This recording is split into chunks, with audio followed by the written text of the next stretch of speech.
U can love me, you can hate me, you can ignore me. ഇതാണ് സന്തോഷ് പണ്ഡിറ്റിന്റെ theory. കേരളത്തിന്റെ readymade എയർപോർട്ടാണ് സ്വർണ്ണപ്പൂർ. സ്വർണ്ണപ്പൂരിലൂടെ സ്വർണ്ണം കൊണ്ടിട്ടാണ് സ്വർണ്ണം നടത്തുക. ഇതിന്റെ കഷ്ടകാലത്തിൽ ഈ വിമാനം കൊച്ചിൻ എയർപോർട്ടിൽ ഇറക്കുകയും ചെയ്യും. ഇങ്ങനെ ഒരു സിറ്റുവേഷൻ വരികയും കേരള സർക്കാർ ഈ വിഷയത്തെ കാണും. 15 വർഷത്തിന് ശേഷം എല്ലാവരും പറയും സന്തോഷ് പണ്ഡിറ്റ് കേരള ലൈവ് എന്ന് പറഞ്ഞ ഒരു പണ്ടത്തെ ഒരു പടം കിട്ടും, എടുത്ത് കണ്ടു നോക്ക്. ഈ കാര്യം മുൻകൂട്ടി അയാൾ പറഞ്ഞു. അച്ഛനുമായിട്ട് ഭയങ്കര കണക്റ്റഡ് ആയിരുന്നു. നിന്റെ ജാതകം ഞാനാ എഴുതിയത്, നീ വേണമെങ്കിൽ ചെയ്തോ, നീ മുതൽ മുടക്കൊക്കെ എനിക്ക് പുഷ്പം വരെ കിട്ടും. വെറുതെ ഇരുന്നാൽ പോരാ, ശ്രമിക്കും കൂടെ ചെയ്യണമെന്ന് അച്ഛൻ പറഞ്ഞിട്ടുണ്ട്. ഉറപ്പായി. പ്രണയത്തിന് വേണ്ടി പ്രണയത്തിനാണെങ്കിൽ ഞാൻ ശ്രമിച്ചിട്ടില്ല. പഠനത്തിനൊക്കെ കൂടുതൽ ഇമ്പോർട്ടൻസ് കൊടുക്കുമ്പോൾ നമ്മൾ പ്രണയിക്കുകയാണെങ്കിലും നമുക്ക് അതിനുള്ള സമയം കിട്ടുന്നില്ല. നിങ്ങൾ ചോറും കറി രണ്ടായി ഉണ്ടാക്കുമ്പോൾ സന്തോഷ് പണ്ഡിറ്റ് രണ്ടും കൂടെ ഒന്നാ ഉണ്ടാക്കും. അതായത് സന്തോഷ് പണ്ഡിറ്റിന്റെ ശരീരം നിങ്ങൾ മൊത്തം പിടിച്ചു കഴിഞ്ഞാൽ ഉപ്പ് കാര്യമായിട്ട് കിട്ടില്ല, പഞ്ചസാര കിട്ടില്ല, മുളക് കിട്ടില്ല, വെളിച്ചെണ്ണ കിട്ടില്ല. ഇവിടെ സൗന്ദര്യം തൊലികൾക്കുള്ളവ മാത്രമാണ് ഹീറോയിസം കാണിക്കുന്നത്. ഞാൻ പറഞ്ഞ കലാഭവമണിയൊക്കെ ലാലേട്ടനും മമ്മൂക്കയും ചെയ്യുന്ന രീതിയിലാണോ ആ സിനിമകൾ ചെയ്യുന്നത്? അത് ഒരു ആക്ഷൻ കിങ് എന്നൊന്നും നിങ്ങൾ പറഞ്ഞിട്ടില്ലല്ലോ. ഒരു മലയാള സിനിമയുടെ ഹിസ്റ്ററി എഴുതിയ സന്തോഷ് പണ്ഡിറ്റ് ഇല്ലാതെ ഒരു ഹിസ്റ്ററി എഴുതാൻ പറ്റില്ല. അത് ഞാൻ ചോദിക്കുന്നത്, ഒരു അബദ്ധത്തിൽ അങ്ങനെ വീണ് കിട്ടിയപ്പോൾ അതിനെ ഉപയോഗിച്ചതായിരുന്നു സന്തോഷം. 13 വർഷമായി ഒരു മനുഷ്യൻ അവരുടെ പറ്റും. അതിന്റെ അർത്ഥം എന്താണ് സാർ? അച്ഛനും അമ്മയും മരിച്ചിട്ട് കരയാത്തൊരു മനുഷ്യനോടാണോ ഈ മിമിക്രിക്കാരി ഈ ലോക്കൽ ആണുങ്ങൾ പറയുന്നത് ഞാൻ കരയണോ വെച്ച്? ഈ എക്സ്ട്രീം എൻഡ് തിയറി കണ്ടുപിടിച്ചത് ഞാനാണ്.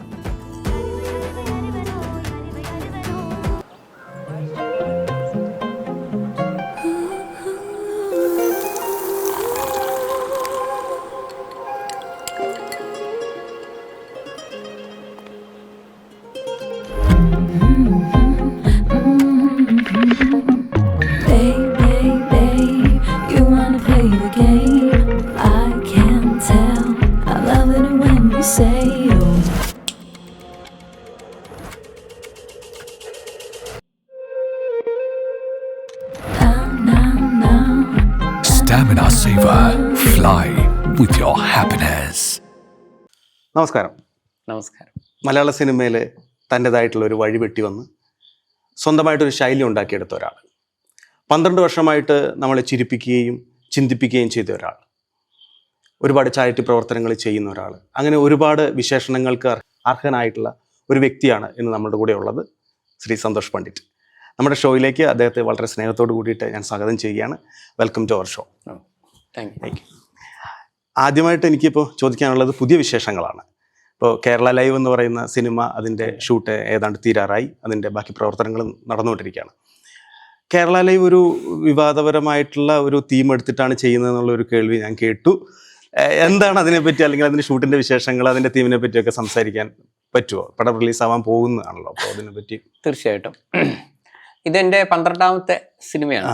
വിവാദമാക്കാൻ ആയിട്ടൊന്നും ചെയ്തിട്ടില്ല. സിനിമയുടെ ഒരു ത്രെഡ് പരമായി ഒരു 5 വർഷത്തിന് ശേഷം, സിനിമ തുടങ്ങുന്നത് തന്നെ 5 വർഷത്തിന് ശേഷം ഉള്ള കേരളം, അങ്ങനെയാണ് ഫ്യൂച്ചറാണ്. ഞാൻ വിചാരിക്കുന്നു ഓരോ ദുരന്തങ്ങൾ വിറ്റാൽ പൈസയാക്കാന്നുള്ളതാണ് ഞാൻ മലയാള സിനിമയിൽ മനസ്സിലാക്കിയ മനഃശാസ്ത്രം. ഒരു നമുക്ക് നോക്കിയാലോ, ഒരു പ്രളയം വന്നു, അത് വിറ്റ് ഒരു നിർമ്മാതാവെങ്കിലും രക്ഷപ്പെട്ടു. കുറെ പേര് കുത്തുവാലെടുക്കുന്നു, കുറെ പേര് ആത്മഹത്യ ചെയ്തായിട്ട്. അതുപോലെ നിപ്പ വന്നു, ഇപ്പൊ വീണ്ടും നിപ്പ വരികയാണെങ്കിൽ ഒരു നിർമ്മാതാവ് രക്ഷപ്പെടും. അല്ല, ഏത് ദുരന്തം വന്നാലും ഞാൻ പറയുന്നത്, അതേപോലെ ഒരു പ്രത്യേകതരം കൊലപാതകങ്ങളൊക്കെ വരികയാണെങ്കിൽ അത് സീരിയലോ സിനിമ ആക്കിയാൽ, കാരണം അതിന്റെ ഒരു പേരുണ്ടല്ലോ, ഒരു ബ്രാൻഡ് വാല്യൂ ഉണ്ട്. അപ്പൊ അത് വെച്ച് പിടിക്കപ്പെടാത്ത കൊലയാളിയുടെ കഥ, അല്ലെങ്കിൽ പിടിക്കപ്പെട്ടവന്റെ കഥ എന്നൊക്കെ പറഞ്ഞ് നമ്മളതായ രീതിയിൽ. അപ്പം കേരളത്തിലെ ഏത് ദുരന്തവും വിറ്റാൽ പൈസയാക്കാന്നാണ് ഞാൻ മനസ്സിലാക്കി വെച്ചത്. മുൻകാല നമ്മളെ അനുഭവമൊക്കെ അങ്ങനെയാണല്ലോ. കൊറോണയെ വിറ്റു, എല്ലാവരും അങ്ങനെയാണല്ലോ. ഒരു ദുരന്തം വന്ന ഒരു നിർമ്മാതാവ് രക്ഷപ്പെടുന്നതാണ് ഞാൻ മനസ്സിലാക്കുന്നത്. അപ്പോൾ മൊത്തം പ്രവാസികൾ കേരളത്തിലേക്ക് വരികയാണെങ്കിൽ തീർച്ചയായിട്ടും, കാരണം കേരളത്തിന്റെ സാമ്പത്തിക സ്ഥിതി ബാധിക്കും. ഞാൻ മനസ്സിലാക്കുന്നത് കേരളത്തിന് ഇപ്പോൾ നമ്മൾ കാണുന്ന പല പുരോഗതി എന്ന് പറയുന്നത് ഇവിടുത്തെ പ്രവാസികളുടെ ഭിക്ഷയാണ് എന്നേ ഞാൻ പറയൂ. കാരണം ഞാൻ ഇവിടെ നോക്കുമ്പോൾ ചുറ്റുപാടും നമ്മളെന്തോ ഇവിടെ വലിയ വലിയ ഫാക്ടറികൾ കാണുന്നില്ല. നമ്മൾ രാവിലെ മുതൽ നിങ്ങൾ ബ്രഷ് തേക്കുന്ന തൊട്ട് അല്ലേ, ബാത്റൂമിൽ പോയാലും അവിടുത്തെ സാധനങ്ങൾ ഗുജറാത്തിൽ നിന്ന് കൊണ്ടുവന്ന് മറ്റോ കൊണ്ടുവന്ന് ഇൻഡസ്ട്രിയൽ ഏരിയ ഇല്ല, നമുക്ക് ഇല്ല. അല്ല, ഞാൻ പറഞ്ഞത് ഒരു ടിപ്പിക്കൽ മനുഷ്യൻ, ഈ പരിപാടി കാണുന്ന ഒരാൾ വെറുതെ ഒന്ന് ആലോചിച്ചാൽ നോക്കിയാൽ മതി. നിങ്ങൾ ബ്രഷ് ചെയ്യുന്ന തൊട്ട് നിങ്ങൾ അടുത്തിരിക്കുന്ന ഓരോ സാധനങ്ങൾ എടുത്തു കഴിഞ്ഞാൽ ഇതിലൊരു മെയ്ഡ് ഇൻ കേരള എന്ന് പറയാം. നിങ്ങൾ കഴിക്കുന്ന ഭക്ഷണമാണെങ്കിലും നല്ലൊരു ശതമാനം തമിഴ്നാട്ടിൽ നിന്ന് കൊണ്ടുവരുന്നു. പഞ്ചസാരയും കരിമ്പൊക്കെ ആണെങ്കിൽ അല്ല ഉത്തർപ്രദേശിൽ നിന്ന് കൊണ്ടുവരുന്നു. ബാക്കിയുള്ള റൈസ് ആണെങ്കിൽ ആന്ധ്രയിൽ നിന്ന് കൊണ്ടുവരുന്നു. നിങ്ങൾ ഈ കേരളത്തിൽ ഉപയോഗിച്ച ഒരു സാധനം നിങ്ങൾ എത്ര ഉപയോഗിക്കുന്നുണ്ട്? അല്ല, വെറുതെ ഒരു രസത്തിന് ചിന്തിക്കും. അപ്പോൾ ഈവൻ ഇലക്ട്രോണിക് സാധനം ആണെങ്കിൽ ഡൽഹി അല്ലെങ്കിൽ കോയമ്പത്തൂർ, അല്ല നമ്മൾ കോയമ്പത്തൂർ പോയിട്ട് എടുക്കുന്നത്. അങ്ങനെ നിങ്ങളെ വീട്ടിലെ സാധനം മാത്രം എടുക്കുകയാണെങ്കിൽ തന്നെ ഒരു മെയ്ഡ് ഇൻ കേരള എന്ന് പറയാനുള്ള ഇതില്ല. അതുകൊണ്ടാണ് ഞാൻ പറഞ്ഞത് പ്രവാസികൾ തിരിച്ചു വന്ന പണിയാണെന്ന്. കാരണം സ്ഥലം നമുക്ക് കൊടുക്കാനുള്ള ഇതിപ്പോ ഇല്ല. അല്ലെ, അതൊരു പ്രശ്നമുണ്ട്. അപ്പൊ ഞാൻ പറഞ്ഞത് സാമ്പത്തികമായി കേരളത്തിന് എങ്ങനെ ഒരു ബുദ്ധിമുട്ട് വരുന്നു എന്നുള്ളതാണ്. ഇതൊരു വിവാദമാക്കേണ്ട കാര്യങ്ങളൊന്നുമില്ല. അപ്പോ 5 വർഷത്തിന് ശേഷം പ്രവാസികളൊക്കെ തിരിച്ചു വരുന്നു.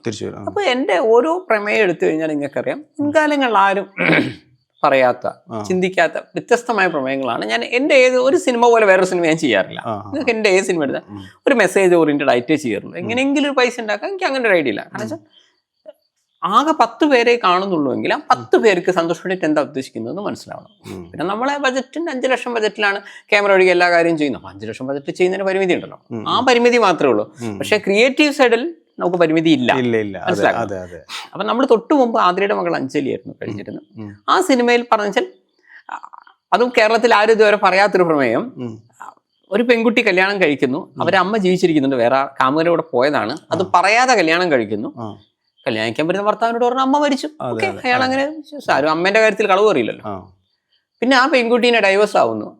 ഈ ഭർത്താവ് ഒരു പ്രത്യേക സാഹചര്യത്തിൽ ഈ അമ്മയെ പരിചയപ്പെടുകയും, ഈ അമ്മ ശരിക്കും ജീവിച്ചിരിക്കുന്നതാണ്, ഈ അമ്മയെ പ്രണയിക്കുകയും ചെയ്താൽ, കാര്യം ഡൈവേഴ്സ് ആയ ഭർത്താവാണെങ്കിലും നമ്മളെ ഭർത്താവ് തന്നെയാണ്, സെൻസിലേ വരുള്ളൂ. അപ്പൊ ഇങ്ങേര് ഈ അമ്മയെ കല്യാണം കഴിക്കാൻ പോകുമ്പോൾ ഗതികെട്ട് ഈ ഒഴിവാക്കിയ ഭാര്യ പറയാണ്, നിങ്ങൾ കല്യാണം കഴിക്കരുത്, എൻ്റെ അമ്മയാണ്. അപ്പോഴാണ് ഈ അമ്മ ജീവിച്ചിരിക്കുന്ന കാര്യമൊക്കെ ഇങ്ങേരെ അറിയുന്നത്. പക്ഷെ അപ്പോഴേക്കും പ്രണയം സ്ട്രോങ് ആയാൽ, ഞാൻ ഈ സിനിമ മൊത്തം കാണുന്ന ഏത് പ്രേക്ഷകനും ആ സിനിമ ഇഷ്ടപ്പെട്ടാലും ഇല്ലെങ്കിലും അയാളുടെ മനസ്സിലൊരു കാര്യം ഉണ്ടാവും. കല്യാണം പോലത്തെ കാര്യത്തിന് നമ്മൾ കളവ് പറഞ്ഞ് ഓരോന്ന് ചെയ്യുമ്പോൾ ആ കുട്ടി എന്താണ് ശരിക്കും വിചാരിച്ച്, അമ്മ മരിച്ചു, ജീവിച്ചു, ഇപ്പൊ വലിയ പ്രശ്നമൊന്നുമില്ല. പക്ഷെ ഈ ഭർത്താവ് ഭാവിയിൽ അമ്മയെ പ്രണയിച്ചാലെന്നൊന്നും ഈ പെൺകുട്ടി ചിന്തിച്ചിട്ടില്ല. ഒരിക്കലും ഇതേപോലെ തന്നെ ഈ അച്ഛൻ ആത്മഹത്യ ചെയ്ത കേസൊക്കെ, എൻ്റെ അച്ഛൻ മരിച്ചു ഇങ്ങനെയൊക്കെ പറയുന്നത്. അപ്പൊ നമുക്കത് പുറമേ നോക്കുമ്പോൾ അച്ഛൻ ആത്മഹത്യ ചെയ്തെന്ന് പറഞ്ഞാലും മരിച്ചു എന്ന് പറഞ്ഞാലും തമ്മിൽ ഇപ്പൊ എന്താ ഇത്ര വ്യത്യാസം ഈ വരുന്നവനുണ്ടോ? അല്ലെങ്കിൽ ഇപ്പൊ അത് പറഞ്ഞ ഒരു നെഗറ്റീവ് അടിക്കൂലേ? അല്ലെങ്കിൽ വീട് മൊത്തം കടത്തിലാണ്, നല്ല അടിപൊളി വീട്, വിചാരിക്കോ ഭാര്യ വീട് അടിപൊളിയാണല്ലോ, കടത്തിന്റെ കാര്യമേ പറയില്ല.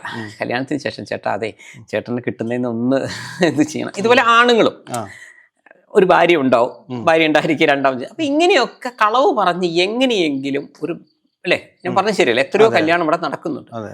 കഴിഞ്ഞ ദിവസം തന്നെ ഒരു ഭാര്യയെ വെട്ടിക്കൊന്നു. ഞാൻ ഇയാളെ ഫോട്ടോ കൊണ്ട് വേടാ ഭീകര, വെറുതെ വൗക്ക, എന്തിനാ ഇത്രയും സുന്ദരിയായ ഭാര്യയെ എന്തിനാണ് ഈശ്വര കൊന്നത്? ഭാര്യ സെക്കൻഡ് മാരേജ് ആയിരുന്നു, ഇയാളോട് പറഞ്ഞിരുന്നില്ല. അതറിഞ്ഞു, ദേഷ്യം പിടിച്ചു, ഭാര്യയും ഭർത്താവ് സംസാരിച്ചു, വെട്ടിക്കൊന്നു. ദേഷ്യം പിടിക്കുമ്പോൾ ഒരാൾ എങ്ങനെയൊക്കെ, ഞാൻ അയാളെ ന്യായീകരിച്ചതല്ല. അപ്പൊ ഈ കാര്യം തന്നെയാണ് ഈ ആതിരയുടെ മകൾ അഞ്ജലിയും പറയുന്നത്. കാരണം നമുക്ക് സ്വപ്നം പോലും കാണാൻ പറ്റാത്ത അവസ്ഥകളായിരിക്കും നമ്മൾ ഈ കളവ് പറഞ്ഞത് വരിക. അപ്പൊ പിന്നെ നമ്മൾ തന്നെ പറയേണ്ടി വരും, ചേട്ടാ അത് ആണ് കേട്ടോ. അപ്പൊ അയാൾ തന്നെ എങ്ങനെയാ അത് അറിഞ്ഞത് നമ്മൾ അറിയുന്നില്ല. അപ്പൊ ആണും പെണ്ണും എങ്ങനെയെങ്കിലും കല്യാണം കഴിക്കരുത്, ഉള്ള കാര്യം പറയുക, ഞാൻ ഇതാണ്, എനിക്ക് എൻ്റെ 3rd മാരേജ് ആണ് അല്ലെങ്കിൽ 4th മാരേജ് ആണ്, എനിക്ക് താല്പര്യം ഉണ്ടേ കിട്ടി. പെൺകുട്ടിയാലും പറയാം, ചേട്ടാ എൻ്റെ വലിയ സാമ്പത്തികമൊന്നുമില്ല, അല്ലെങ്കിൽ നിങ്ങൾ ഈ കാണുന്ന വീട് എന്ന് പറഞ്ഞാൽ കടത്തിലാണ്, അല്ലെങ്കിൽ വീട്ടുകാർ ജപ്തി ചെയ്യേണ്ട അവസ്ഥയിലാണ് എന്ന് പറഞ്ഞിട്ട് ആ മാനസികാവസ്ഥയിൽ കിട്ടിയാൽ മതി. ഡൈവേഴ്സ് ചെയ്യാനൊക്കെയുള്ള കാരണങ്ങൾ ഈ കള്ളം പറയുന്നതൊക്കെ ആയിരിക്കാം, വലിയൊരു കാരണം വരുന്നുണ്ടല്ലോ. പക്ഷെ പുറത്ത് പറയുമ്പോൾ പലപ്പോഴും അത് ഭർത്താവിന്റെ വീട്ടുകാരെ സ്ത്രീധനം ചോദിച്ചു എന്ന് അവര് പറയും, ഇവനാണെങ്കിൽ ഭാര്യയ്ക്ക് ഭയങ്കര ജാടയാന്ന് പറയും. ഇത് സത്യം പറഞ്ഞ പല കാര്യങ്ങളിലും ഭർത്താവ് ചിലപ്പോ സ്ത്രീധനം ചോദിച്ചിട്ടും ഉണ്ടാവില്ല, ഈ ഭാര്യ എന്ന് പറയുന്ന അത്ര വലിയ അഹങ്കാരി ആയിരിക്കില്ല. പക്ഷെ വിഷയം ആളുകളോട് പറയാൻ പറ്റാത്ത നിരവധി വിഷയങ്ങൾ ഇതിനുള്ളിലുള്ളതുകൊണ്ട് അങ്ങോട്ടും ഇങ്ങോട്ടൊക്കെ പറഞ്ഞ് നമ്മൾ ഒപ്പിക്കുന്നതാണ്. യഥാർത്ഥ വിഷയം അതൊന്നും അല്ല പല കേസ്. അപ്പൊ എന്തായാലും ഇതാണ് ഞാൻ കളവ് പറയുമ്പോൾ വളരെ ശ്രദ്ധിച്ചോ എന്നുള്ളതാണ് ഡെമോൺസ്ട്രേറ്റ് ചെയ്യാം. അതേപോലെ ഇനി അതിന്റെ അടുത്ത സിനിമയാണ്. അടുത്ത സിനിമ ഞാൻ വിചാരിച്ചു ഇനി വീണ്ടും ഒരു കുടുംബകഥ വേണ്ട, അതൊരു പക്ക കുടുംബകഥ പറഞ്ഞു. അപ്പൊ ഇനി നമ്മൾ ഒരു സോഷ്യൽ സർവൻറ്റ്, ശരിക്കും പറഞ്ഞാൽ ഒരു പക്ക ഒരു സോഷ്യലി അല്ലെങ്കിൽ പൊളിറ്റിക്സ് ആയിട്ടുള്ള ഒരു സിനിമ. പക്ക പൊളിറ്റിക്സ് എന്ന് പറഞ്ഞുകൂടാ, കാരണം ഒരു പാർട്ടിയെ ഇത് മോശമാക്കുന്നില്ല, ഒരു മതത്തെയും മോശമാക്കുന്നില്ല. ഇത് ജനറലി പ്രവാസികൾ തിരിച്ചു വന്നാൽ ഏതെങ്കിലും ഒരു രാഷ്ട്രീയ പാർട്ടിക്കല്ലല്ലോ പണി കിട്ടുന്നത്, ടോട്ടലിയാണ്. അപ്പോ നായകൻ ആയ ഞാൻ കുറെ വർഷങ്ങൾക്ക് ശേഷം പ്രവാസിയായി. പെട്ടെന്നൊരു ദിവസം അപ്പോൾ വീട്ടിൽ അച്ഛൻ ഇങ്ങനെ വായിക്കുകയാണ്, പ്രവാസികളൊക്കെ തിരിച്ചു വരുന്നു, ഈശ്വര എൻ്റെ മോൻ്റെ കാര്യം എന്ന് പറയുമ്പോൾ ഉണ്ടാവും മകൻ അച്ഛവും ഈശ്വരൻ. അപ്പൊ അത്യാവശ്യം നല്ല സെറ്റപ്പുള്ള ഫാമിലിയാണ്. സിനിമ തുടങ്ങുന്നത് എങ്ങനെയാണ്, ഞാൻ അച്ഛനോട് പറയാം, അച്ഛാ അതിന് ടെൻഷൻ്റെ ആവശ്യമൊന്നുമില്ല, നമ്മൾ നല്ലൊരു ഒരു കമ്പ്യൂട്ടർ പിന്നെ MC ഒക്കെ കഴിഞ്ഞാണ്. അപ്പം നല്ലൊരു സ്ഥാപനം നമ്മൾ ഇടുന്നു, പൈസയൊക്കെ കിട്ടിയ എല്ലാ പൈസയും ഞാൻ ഇവിടുത്തെ കോപ്പറേറ്റീവ് ബാങ്കിൽ ഇട്ടിട്ടുണ്ട്, ടെൻഷൻ വേണ്ടെന്ന് പറഞ്ഞു. നേരെ ഞാൻ പൈസ പിൻവലിക്കാൻ പോവാണ്. അപ്പൊ കോപ്പറേറ്റീവ് ബാങ്ക് പൊട്ടിയിട്ടുണ്ടാവും. വിവാദമാവോ നിങ്ങൾ ചോദിച്ച് ഇങ്ങനെയൊക്കെ ആയിരിക്കും എനിക്ക് തോന്നുന്നു. അപ്പൊ അവിടെയും ജനങ്ങൾ നമ്മളെ നായകനോട് പറയണ, രമേശ നമ്മൾ പ്രശ്നം ഉണ്ടാക്കണം സർക്കാരിനെതിരെ. രമേശൻ പറയും, എന്ത് ആവശ്യത്തിന്? മന്ത്രി പറഞ്ഞിട്ടുണ്ട് പൈസ തിരിച്ചു തരും, നമ്മൾ ഒരു പ്രശ്നം ഉണ്ടാക്കേണ്ട ആവശ്യമില്ല. നമ്മളെ നായകൻ എന്ന് പറഞ്ഞാൽ നാട്ടുകാർ മൊത്തം ബഹളം ഉണ്ടാക്കുമ്പോഴും, നിങ്ങൾ സാധാരണ സിനിമയിലാണെങ്കിൽ പിന്നെ നായകൻ പോയിട്ട് ഷോ കളിക്കും. ഇവിടെ ഒരു ഷോ ഓഫും ഇല്ല, കാരണം ഇവനറിയാൻ പോയത് പോയി, കിട്ടിയാ കിട്ടി എന്നുള്ള രീതി.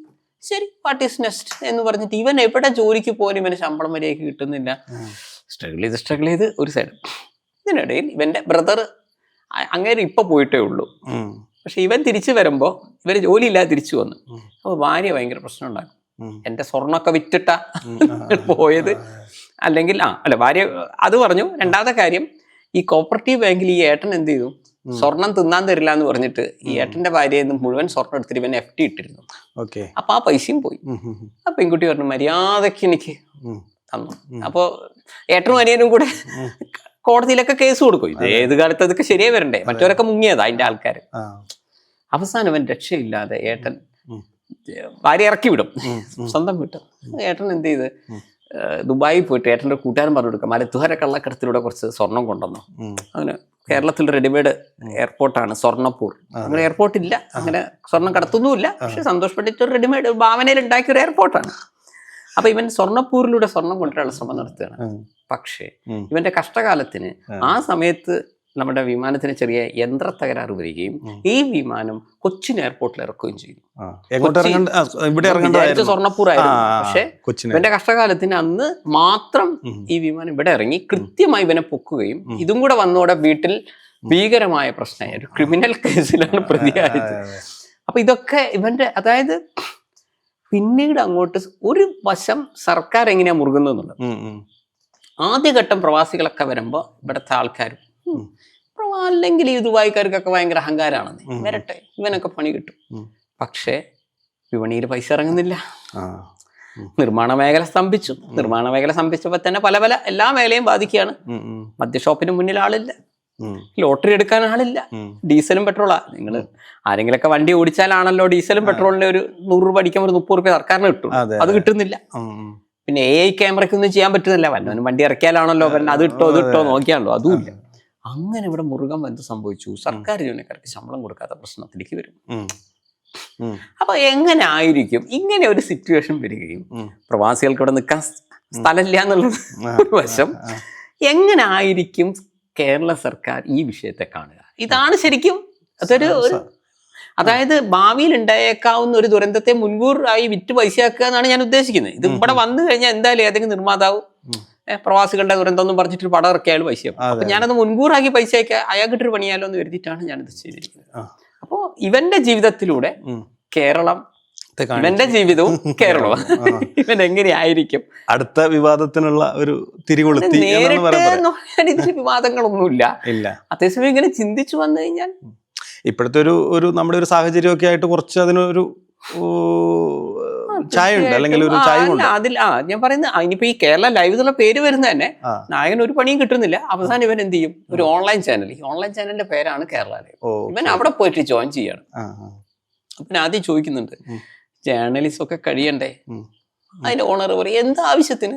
നിങ്ങൾ 7ാം ക്ലാസ് ആയാലും ഒരു പ്രശ്നമില്ല, നിങ്ങൾ എഴുതുന്ന സാധനത്തിന്റെ ലൈക്കും ഷെയറും ഉണ്ടാകുന്നുണ്ട്. ഞങ്ങൾക്ക് ഇത് ബിസിനസ്സാണ്. നിങ്ങൾ എന്തെങ്കിലും പോയി വിവാദം ഉണ്ടാക്കിക്കൂല, എവിടെയെങ്കിലും പോയി എന്തെങ്കിലുമൊക്കെ ഉണ്ടാക്കുക. അങ്ങനെ ഇവൻ വളരെ കാര്യമായിട്ട് ഓരോ ഇൻവെസ്റ്റിഗേഷനൊക്കെ നടത്തി ഇവർക്ക് കൊണ്ടുകൊടുക്കും. നമ്മൾ ഓണർ വെരി ഗുഡ്, ഞാൻ ഉടനെ അത് അപ്പ് ചെയ്യാം എന്ന് പറഞ്ഞിട്ട് ഇങ്ങനെ എന്ത് ചെയ്യും, ഇതിൽ പെട്ടിരിക്കുന്ന അഴിമതിപ്പെട്ടിരിക്കുന്ന ആളെ പോയിട്ട് ഭീഷണിപ്പെടുത്തും ഇതും പറഞ്ഞിട്ട്. പിന്നെ മൂവി റിവ്യൂ, എത്ര നല്ല സിനിമയാണെങ്കിൽ ഭീഷണിപ്പെടുത്തും. പൈസ കൊടുത്തില്ലെങ്കിൽ തല്ലിപ്പൊളി പടം നോട്ടി ഇവനെ കൊണ്ട് തന്നെ പറയിപ്പിക്കും. ഇവന് ഒരേ സമയം തന്നെ മനസാക്ഷി കുത്തും. പക്ഷെ ഇവര് കറക്റ്റായിട്ട് ശമ്പളം കൊടുക്കും. ഈ ഒരൊറ്റ ജോലിയിൽ മാത്രമേ അവന് ശമ്പളം കിട്ടുന്നുള്ളൂ, ബാക്കി എവിടെയും പോയിട്ട് ശമ്പളം കിട്ടുന്നില്ല. KSRTC പോയാലും ശമ്പളം കിട്ടൂല എവിടെയും. അതിനൊരു കാരണം ന്യൂസ് വായിക്കുമ്പോൾ അങ്ങനെയാണല്ലോ, ടൈമിൽ കിട്ടുന്നില്ല. അപ്പൊ അവനെ എന്ത് ചെയ്യുന്നുള്ളതും ഇതല്ലാതെ കേരളത്തിൽ എങ്ങനെ ജീവിക്കും, നിലവിലുള്ള കുറെ സാഹചര്യങ്ങൾ കറക്റ്റായിട്ട് എനിക്ക് തോന്നുന്നു ഒരു 10-15 ഇപ്പൊ നിങ്ങൾക്ക് എത്രമാത്രം ഇത് സിനിമ കാണുമ്പോൾ അത് ഫീൽ ചെയ്യുന്ന എനിക്കറിയില്ല. ഒരു 15 വർഷത്തിന് ശേഷം എല്ലാവരും പറയും, ഇങ്ങനെ ഒരു സിറ്റുവേഷൻ വരാതിരിക്കട്ടെ, വരികയാണെങ്കിൽ എല്ലാവരും പറയും സന്തോഷ് പണ്ഡിറ്റ് കേരള ലൈവ് എന്ന് പറഞ്ഞ ഒരു പണ്ടത്തെ ഒരു പടം കിട്ടും, എടുത്ത് കണ്ടു നോക്ക്, ഈ കാര്യം മുൻകൂട്ടിയാണ് പറഞ്ഞത്. പഴയ സിനിമകൾ അങ്ങനെ സംഭവിക്കാറുണ്ട്. അവൻ പറയുന്നതിനേക്കാളും ഈ പടം ശരിക്കും എങ്ങനെയാ റിലീസ് ചെയ്യുന്നത്? എനിക്ക് തോന്നുന്നു ഇതിപ്പോ നമ്മളെ എല്ലാ സിനിമയും, നമ്മളിപ്പോ ഇത് 12ാമത്തെ സിനിമയാണ്, ബാക്കി എല്ലാ സിനിമയും നമ്മൾ തിയേറ്റർ റിലീസ് തന്നെയായിരുന്നു. അതിൽ ഒരൊറ്റ സിനിമ യാതിരയുടെ മകൾ അഞ്ജലി, ഞാൻ പറഞ്ഞ സിനിമ മാത്രം ഓൺലൈൻ റിലീസ് ആയിരുന്നു. കാരണം വെച്ചാൽ നമ്മൾ അതിനെ വെച്ചിരിക്കുന്ന പൈസ മുഴുവനായിട്ട് ഈ ചാരിറ്റിക്ക് കൊടുത്തു. ഈ സിനിമ റിലീസ് ചെയ്യണമെങ്കിൽ ഒരു 15 ലക്ഷം ഉറുപ്പിയെങ്കിലും വേണം. അതുപോലെ നമ്മൾ പോസ്റ്റർ ഒട്ടിക്കൽ ഇങ്ങനെയുള്ള കുറച്ച് സിനിമ നമുക്ക് കടിച്ചു പിടിച്ച് 5 ലക്ഷത്തിനും 10 ലക്ഷത്തിനും ചെയ്യാം, പക്ഷെ റിലീസ് ചെയ്യാന്നൊരു സാധനം ഉണ്ടല്ലോ. അപ്പോൾ അങ്ങനെ വന്നപ്പോൾ ഞാൻ കൂടുതൽ അതെല്ലാം ചാരിറ്റിക്ക് കൊടുത്തു പോയതുകൊണ്ട് കേരള ലൈവ് തിയേറ്റർ ചെയ്യാനുള്ളതിലാണ് നിൽക്കുന്നത്. ഒന്നുകൂടെ നോക്കണം. കേരള ലൈവിനെ പറ്റി സംസാരിച്ചു തുടങ്ങിയപ്പോഴേ ഇതിന്റെ പാട്ടെടുക്കാൻ വേണ്ടിയിട്ട് കുളു മണാലി അങ്ങനെ ഒരു യാത്ര. അതെ അത് നമ്മൾ സോങ് ഇപ്പോൾ ഒന്ന് ഷില്ലോങ് അവിടെ നിന്നൊക്കെ എടുത്തിരിക്കുന്നത്. ഇനിയിപ്പോൾ നമ്മൾ കുളു മണാലി കാശ്മീരാണ് വിചാരിക്കുന്നത്. പക്ഷെ ഇവിടെ കാലാവസ്ഥേന്റെ പ്രശ്നമുണ്ട്. പിന്നെ എല്ലാ സോങ്ങും പൊതുവിൽ നമ്മൾ അല്ലെങ്കിൽ എല്ലാം കേരളത്തിന്റെ പുറത്താണ്. ഞാൻ ആദ്യ സിനിമ മാത്രമേ ഉള്ളൂ സോങ് ഞാൻ കേരളത്തിന് മാത്രമേ എടുത്തു, ബാക്കിയെല്ലാം പുറത്തെടുത്തു. അപ്പോൾ പലരും ചോദിക്കും നിങ്ങൾ എങ്ങനെയാണ് ഈ ബജറ്റിലൊക്കെ ഒപ്പിക്കുന്നതെന്ന്. ഞാൻ പറയുന്നത് ഞങ്ങള് സിമ്പിൾ ആയിട്ടാട്ടോ പോകുന്നത്. ഞങ്ങളിപ്പം ഞാനും നായികയുടെ അച്ഛൻ, ക്യാമറമാൻ, ഞങ്ങള് മിനിമം ആളുകളായിട്ടാ പോകുന്നത്. ഇപ്പൊ ഈ ഇത് കാണുന്ന ആളുകളോട് ഞാൻ പറയുന്നത്, നിങ്ങൾ ഇതുവരെ എന്റെ എത്ര സോങ് കണ്ടുണ്ടാവും, നിങ്ങളുടെ മനസ്സിലേ വെക്കുക. ഈ സോങ് എല്ലാം തന്നെ സന്തോഷ് പണ്ഡിറ്റ് നായികയും ക്യാമറമാനേ ഉള്ളൂ. ചില സമയത്ത് കുട്ടികൾ ഒറ്റയ്ക്കാ വരിക. അല്ല, ഞങ്ങള് 3 ആളായിട്ട് പോയെടുത്ത സോങ് ആണ് നിങ്ങൾ ഈ കണ്ടത്. എന്റെ പല സോങ് കണ്ടിരിക്കുമല്ലോ, ബായിക്ക് എപ്പോഴേക്കും അങ്ങനെ തോന്നിയിട്ടുണ്ടോ? വെറും നായകനും നായികയും ക്യാമറമാനും മാത്രമേ ഇതിന്റെ പിന്നിലുള്ളൂ. അങ്ങനെ ഞങ്ങള് മിനിമാളല്ല നിങ്ങൾക്ക് എങ്ങനെ അങ്ങനെ തോന്നിയിട്ടുണ്ടോ? ഇല്ല, തോന്നിയിട്ടില്ല. അല്ല, അതാ ഞാൻ പറയുന്നത്.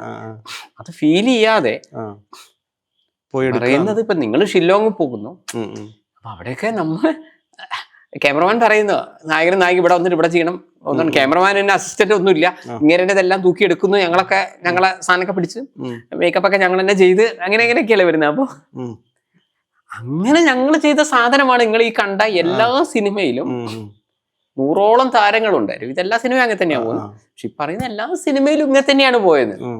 ഇത്രയും കടിച്ചു പിടിച്ചാണ്. ഇപ്പൊ നിങ്ങൾ തന്നെ നിങ്ങളെ വീടിന്റെ കളയെടുക്കുന്നു, അവിടെ ഫൗണ്ടേഷൻ ഇടുന്നു, നിങ്ങളെ വീടിന്റെ അടുത്ത് കരിങ്കല്ലുണ്ട് സങ്കല്പിച്ചോ. ആ കരിങ്കല്ലൊക്കെ കട്ട് ചെയ്യുന്നു, നിങ്ങൾ തന്നെ ചെങ്കല്ല് കട്ട് ചെയ്യുന്നു, നിങ്ങൾ സിമെന്റ് ഒക്കെ തലയിലേറ്റി കൊണ്ടുവന്ന് മൊത്തം വർക്ക് നിങ്ങൾ ചെയ്യുന്നു. എന്നിട്ട് ഇപ്പൊ ഞാൻ വളരെ കഷ്ടപ്പെട്ട് ചേട്ടാ അവിടെ പെയിന്റിങ് ശരിയല്ല. ആക്ച്വലി നിങ്ങൾ പെയിന്റർ അല്ല, നിങ്ങൾ മറ്റോ ചെയ്യുന്ന കണ്ട് മനസ്സിലാക്കി നിങ്ങൾ ഐഡിയ ചെയ്യുന്നതാണ്. ചേട്ടാ നിങ്ങൾ ആ ചെയ്തിരിക്കുന്ന കസേരന്റെ ആ ടേബിളിലെ ഇത് ശരിക്കും ഇതായില്ല, നിങ്ങൾ ആശാരിയല്ല, പക്ഷെ നിങ്ങളെ കഴിവിനനുസരിച്ച് നിങ്ങൾ ചെയ്താണ്. ഇങ്ങനെ ഇപ്പൊ ഇതെല്ലാം വരുമ്പോ അവിടെ എനിക്ക് 100 കുറ്റം കണ്ടുപിടിക്കാൻ പറ്റും, കണ്ടുപിടിച്ചേ പറ്റൂന്നുണ്ടെങ്കിൽ. പക്ഷേ പുറമേ നോക്കുകയാണെങ്കിൽ എത്ര ചെലവായി എന്ന് വെച്ചാൽ നിങ്ങൾക്ക് ചെറിയ പൈസ പറയാം, കാരണം ലേബർ ചാർജ് മൊത്തം. പക്ഷെ ഇങ്ങനെയൊക്കെയാണെങ്കിൽ നിങ്ങളൊരു കരിങ്കൽ പണിക്കാരനല്ല, നിങ്ങൾക്ക് എങ്ങനെയാണ്, അല്ലെങ്കിൽ നിങ്ങളൊരു ചെങ്കല്ല് പണിക്കാരനല്ല. അതുകൊണ്ട് വളരെ പെർഫെക്റ്റ് ആയിട്ട് കട്ട് ചെയ്യാനുള്ള വിവരം നിങ്ങൾക്കില്ല. എന്നാലും നിങ്ങളെ കഴിവിനനുസരിച്ചൊക്കെ കട്ട് ചെയ്ത്, അപ്പൊ നിങ്ങളുടെ ആ തേപ്പ് എന്നൊക്കെ പറയുമ്പോൾ അല്പം പ്ലാസ്റ്റർ ഇങ്ങനെ പ്രശ്നങ്ങൾ അവിടെ ഉണ്ടാവും. കാരണം നിങ്ങളൊരു ജെന്യുവൻ മേസനല്ല. ഇതേപോലെയാണ് സന്തോഷ് പണ്ഡിറ്റ് എല്ലാ വർക്കും ചെയ്യുമ്പോൾ സന്തോഷ് പണ്ഡിറ്റ് ഒരിക്കലും ഒരു ജെന്യുവൻ ലിറിക്സ് എഴുതുന്ന വ്യക്തിയല്ല, ജെന്യുവൻ മ്യൂസിഷ്യൻ അല്ല, ജെന്യുവൻ നടനല്ല, ജെന്യുവൻ ആയിട്ടുള്ള ഒരു സംവിധായകനല്ല. ഇതിൽ ചെയ്തിരിക്കുന്ന എല്ലാ സാധനവും സന്തോഷ് പണ്ഡിറ്റ് പഠിച്ചിങ്ങനെ ചെയ്താണ്. അല്ലാണ്ട് എനിക്ക് മുൻകാലങ്ങളിൽ വിവരം പോലും ഇല്ല. നമ്മളെ ബുദ്ധിയിൽ നമ്മൾ ചെയ്യുന്ന സാധനമാണ്. മനസ്സിലായി. അപ്പൊ അതാണ് ഞാൻ പറയുന്നത്. അപ്പൊ സോങ് ആയാലും അവിടെ എന്തെങ്കിലും ഒരു ഇത് തോന്നുന്നുണ്ടെങ്കിൽ നിങ്ങളെ മനസ്സിൽ വെക്കണം. പക്ഷെ അത് കാണുന്നവർ അങ്ങനെ ചിന്തിക്കേണ്ട ആവശ്യമില്ല. ഓരോരോ വയസ്സൊക്കെയാണ് ചെയ്യുന്നത്, നിങ്ങൾ വയസ്സ് സൂക്ഷിക്കുമെന്ന് അവർക്ക് അറിയേണ്ട ആവശ്യമില്ല. പക്ഷെ എന്നെ സംബന്ധിച്ചിടത്തോളം ഇങ്ങനെ ചെയ്യാന്നാണ്. അപ്പോൾ ഞങ്ങൾ എന്താ വെച്ചാൽ ഞങ്ങൾ 2 മലയെന്നൊക്കെ ഷൂട്ട് ചെയ്യേണ്ടി വരുന്നുണ്ട്. മഹാരാഷ്ട്ര പോയി നല്ല ഫ്രെയിം കിട്ടുമെന്ന് പറഞ്ഞിട്ട് ബാക്കി നമുക്ക് മൊബൈലിലൂടെ പറയാം എന്ന് പറഞ്ഞിട്ട് ക്യാമറമാൻ അവിടെ, ഞാനിവിടെ. അവിടെ അതിന് മുകളിൽ റേഞ്ച് ഇല്ല. ഇതിപ്പോ താഴെ ഇറങ്ങിയിട്ട് വേണ്ടേ, എടാ അത് ഏത് തരം ഷോട്ടാണെന്ന് ചോദിക്കാം. അപ്പൊ ഇങ്ങനെയൊക്കെയാണ് ഇവിടെ. അപ്പോൾ നമ്മള് ഏതാണ്ട് ക്ലോസ് വൈഡ് എന്നൊക്കെ പറഞ്ഞ് അവിടെ ആക്ഷൻ ആണോന്നും മനസ്സിലാവുന്നില്ല. അല്ല, ഒന്ന് ആലോചിച്ച് നോക്കൂ, 2 ആള് 2 മലയിൽ നിന്ന് ഷൂട്ട് ചെയ്യുമ്പോ പറഞ്ഞാലും വിളിച്ചാലും കേൾക്കില്ല. നമുക്ക് മൊബൈലും ഇല്ല, വേറെ ആരും ഇല്ല. ഒരു ക്യാമറമാൻ എന്തൊക്കെയാണ് ചെയ്യേണ്ടത്? ഇവിടെ ഫോക്കസ് എടുക്കണം. സന്തോഷാറെ ഇത് ഫോക്കസ് ഇങ്ങനെ അടുത്തിരിക്കുമ്പോഴല്ലേ പറയാൻ പറ്റും. ലോങ്ങിൽ നിന്നിട്ട് ഫോക്കസ്. അപ്പൊ അതൊക്കെ അപ്പോഴാണ് നമ്മള് ഈ പെൺകുട്ടിക്ക് ലിപ്പിന്റെ കാര്യം, ആ മോളെ ആ ലിപ്പ് ഉണ്ട് കേട്ടോ, സന്തോഷമായിട്ട് ആ ലിപ്പിന്റെ കാര്യം പറഞ്ഞില്ലല്ലോ, വേഗം പഠിച്ചോ. ഡാൻസ് ചെയ്തോ, അല്ല എനിക്ക് ഡാൻസ് അറിയില്ല, ഓക്കെ എന്നാ പിന്നെ നമുക്ക്. ആ ഇതെല്ലാം എവിടെയാണ് വരുന്നതെന്നറിയോ? ഒരാൾ ക്യാമറ ഇവിടെ ഓണാക്കി ചെയ്യൂന്ന് പറഞ്ഞ് ഇവിടെ മര്യാദക്ക് കേൾക്കുന്നില്ലാത്ത സമയത്താണ് പാട്ടൊക്കെ വളരെ കൃത്യമായി ഇവിടെ പാടിക്കാൻ ആളില്ല. നിങ്ങൾ കണ്ട എന്റെ എല്ലാ സോങ്ങിലും ശരിക്കും പറഞ്ഞാൽ കൃത്യമായിട്ട് നമുക്കൊരാൾ അവിടെ ആ മൊബൈൽ ഇടാനുണ്ടായിരുന്നില്ല. നമ്മളത് ഞാൻ എഴുതിയ പാട്ടായതുകൊണ്ട് ഞാൻ അതങ്ങ് ചെയ്യുകയായിരുന്നു. അതങ്ങനെയാണ് പല സോങ്ങുകളൊക്കെ ഷൂട്ട്. പക്ഷെ എന്നിട്ട് ലിപ്പ് അങ്ങനെ അടിക്കുന്നില്ലല്ലോ. നിങ്ങൾ കണ്ട ഏതെങ്കിലും സോങ്ങില് അങ്ങനെ ഒരു ഇത് തോന്നുന്നു, ലിപ്പ് അടിക്കുന്നില്ലല്ലോ. ശരിക്കും വരാനുള്ള സാധ്യത കൂടുതലാ. അതെ അതെ അതെ. ഈ യാത്രകളെ പറ്റി പറഞ്ഞപ്പോഴാണ്, ഇതിനു മുമ്പും യാത്രകൾ ചെയ്തിട്ടുണ്ടോ അതോ ഇതിന്റെ ഭാഗമായിട്ടുള്ള യാത്രകളായിരുന്നു? എനിക്ക് യാത്ര ഇഷ്ടപ്പെടുന്ന ഒരാളാണ്. തീർച്ചയായിട്ടും. എനിക്ക് അച്ഛനും അമ്മയും അങ്ങനെ നന്നായിട്ട് യാത്രകൾ ചെയ്യും. ഞങ്ങളെ മാസത്തിൽ ഒരിക്കലും എപ്പോഴും കേരളത്തിന്റെ പുറത്തേക്ക് കൊണ്ടുവരും. അച്ഛൻ എന്ത് ചെയ്തിരുന്നത്? അച്ഛൻ എഞ്ചിനീയർ ആയിരുന്നു. അപ്പൊ അമ്മ പിന്നെ ആ ഫീൽഡ് തന്നെയാണോ പിന്നീട്? ഞാൻ ആ ഫീൽഡ് തന്നെയാണ് തിരഞ്ഞെടുത്തത്. അപ്പോ എപ്പോഴും പറയും നമുക്ക് എക്സ്പീരിയൻസ് എന്ന് പറഞ്ഞു കഴിഞ്ഞാൽ അച്ഛൻ പറയുന്നത് എന്നോട് ചോദിച്ചാൽ എന്താണ് എക്സ്പീരിയൻസ്? ഞാൻ പറഞ്ഞു എക്സ്പീരിയൻസ് ഉള്ള ഒരാളെന്ന് നിങ്ങൾ ആരെയും കണക്കാക്കുന്നു ചോദിച്ചു. ഞാൻ പറഞ്ഞു ഇങ്ങനെ അമേരിക്ക ബ്രിട്ടനൊക്കെ കണ്ട ആളുകൾ ഇങ്ങനെയൊക്കെയാണല്ലോ. അച്ഛൻ പറഞ്ഞ അവിടെ ഒരു കാര്യമില്ല. എക്സ്പീരിയൻസ് എന്ന് പറഞ്ഞാൽ കൂടുതൽ ആളുകളോട് സംസാരിക്കുന്നവരാണ് എക്സ്പീരിയൻസ്. ഞാൻ പറഞ്ഞു നിങ്ങൾ പറഞ്ഞില്ലേ ഇപ്പോൾ അമേരിക്കയിൽ പോയി ബ്രിട്ടനിൽ പോകുന്ന കുറെ പ്രായമുള്ള ആൾക്കാർ ഒരു 5 ദിവസം എക്സ്പീരിയൻസ് ഉണ്ടാവില്ല. ഇവിടുന്ന് ഇപ്പോൾ കൊച്ചിൻ എയർപോർട്ടിൽ നിന്ന് അയാൾ ന്യൂയോർക്ക് പോയി, അയാളെ കൂട്ടുകാരൻ ന്യൂയോർക്കിൽ നിന്ന് അയാളെ പിക്ക് ചെയ്തു. ചിലപ്പോൾ മലയാളി വിചാരിക്കും, കൂട്ടുകാരനാണ്. അയാൾ അവിടേക്ക് കാണിച്ചു, ശരിയടാ എന്ന് പറഞ്ഞ് അവൻ ഇവിടേക്ക് വന്നു. ഞാൻ അമേരിക്ക കണ്ടു, ഞാൻ ബ്രിട്ടൻ കണ്ടു എന്നൊക്കെ പറയുമ്പോൾ നിങ്ങളൊരു ടീമിന്റെ കൂടെയാണ് പോകുന്നത്. പോകുമ്പോൾ പോലും മലയാളത്തിൽ സംസാരിച്ചു പോവാ അല്ല. അവിടെ എക്സ്പീരിയൻസ് എന്ന് പറഞ്ഞാൽ പറഞ്ഞാൽ നിങ്ങൾ വേറെ ആരും ഇല്ലാതെ നിങ്ങൾ ന്യൂയോർക്ക് പോയി വരണം. അവിടെ ഒരു എക്സ്പീരിയൻസ് ആണ്. കാരണം നിങ്ങൾ എന്തെങ്കിലും ചോദിച്ചു പോകണം. അല്ലെങ്കിൽ നിങ്ങൾ അവിടെ പോയിട്ട് ജോലി ചെയ്ത് അപ്പൊ എന്തായാലും നിങ്ങൾക്ക് അവിടെ അല്ല അങ്ങനെയാണല്ലോ. ഇപ്പൊ ഈവൻ ദുബായിലോ ഗൾഫിലോ പോകുന്നവർക്ക് പോലും ചിലപ്പോൾ അത്ര എക്സ്പീരിയൻസ് കിട്ടണമെന്നില്ല. കാരണം ഫുള്ള് മലയാളികളുടെ ഇടയിലാണെങ്കിൽ നിങ്ങൾക്ക് അറബി പഠിക്കില്ല. അങ്ങനെ ഒരു കാര്യമുണ്ട്. ഫുള്ള് മലയാളികളുടെ ഇടയിലാണെങ്കിൽ നിങ്ങൾ അവിടെ ഹിന്ദി പഠിക്കണമെന്നുണ്ടോ? നിങ്ങൾ വടക്കേ ഇന്ത്യയിൽ പോയി നിങ്ങളൊരു ഭാഷയാണ്. അവിടുത്തെ ടീച്ചേഴ്സ് എല്ലാം മലയാളി സഞ്ചരിച്ചു. നിങ്ങൾ കുട്ടികളെ മുന്നിൽ ഇംഗ്ലീഷൊക്കെ പറഞ്ഞു. അത് കഴിഞ്ഞാൽ എന്തൊക്കെയുണ്ട് സുഖമല്ല എന്തൊക്കെയുണ്ടോ അതല്ലേ ചോദിക്കുന്നുള്ളൂ. അപ്പൊ നമ്മൾ അവിടെ ഭാഷ വരുന്നില്ല. അതേസമയം നിങ്ങൾ പഠിപ്പിക്കുന്ന സ്കൂളിൽ നിങ്ങൾ മാത്രമാണ് മലയാളി എന്ന് കരുതിക്കും. നിങ്ങൾ നല്ല എക്സ്പീരിയൻസോടെ തിരിച്ചു വരും. ഹിന്ദി പറയാൻ നിർബന്ധിതനാവും. നിങ്ങൾക്ക് ഇംഗ്ലീഷ് അറിയാം, അവിടെ അത് മതി. അപ്പൊ അതേപോലെ ഞാൻ പറയുന്നത്, അപ്പൊ അച്ഛനോട് പറഞ്ഞു ഒരാളോട് സംസാരിക്കുമ്പോൾ അയാളുടെ ഇതുവരെയുള്ള എക്സ്പീരിയൻസുമായിട്ടാണ് നിങ്ങൾ സംസാരിക്കുന്നത്. ശരിയാവാൻ തെറ്റാവാൻ വാട്ടവർ. അപ്പൊ ഇങ്ങനെ പല ആളുകളോട് സംസാരിക്കാൻ പറ്റല്ലേ നമ്മളെ ജനറൽ നോളജ് മെച്ചപ്പെടുക. അല്ലാതെ നമ്മളിപ്പോൾ അമ്മേന്റെ വയറ്റിൽ ഇങ്ങനെ ഇറങ്ങി വരുമ്പോൾ എല്ലാ ലോകത്തെ എല്ലാം നമ്മളൊരു ഗൂഗിളായിട്ട് വരില്ലല്ലോ. അപ്പൊ നമ്മൾ പല ആൾക്കാരോട് സംസാരിക്കും. ഒരു ബിസിനസ്സുകാരനോട് സംസാരിക്കുമ്പോഴേക്ക് അയാളെ വിഷം പറയാം, നമുക്കത് മനസ്സിലാവുന്നില്ല. പക്ഷെ എന്നാലും നമ്മളിങ്ങനെ കേൾക്കുന്നു. ഒരു ഡോക്ടറോട് പറയുമ്പോഴാണ് അയാൾ ഡോക്ടറായിട്ട് സംസാരിക്കുമ്പോൾ അയാളത് അറിഞ്ഞു.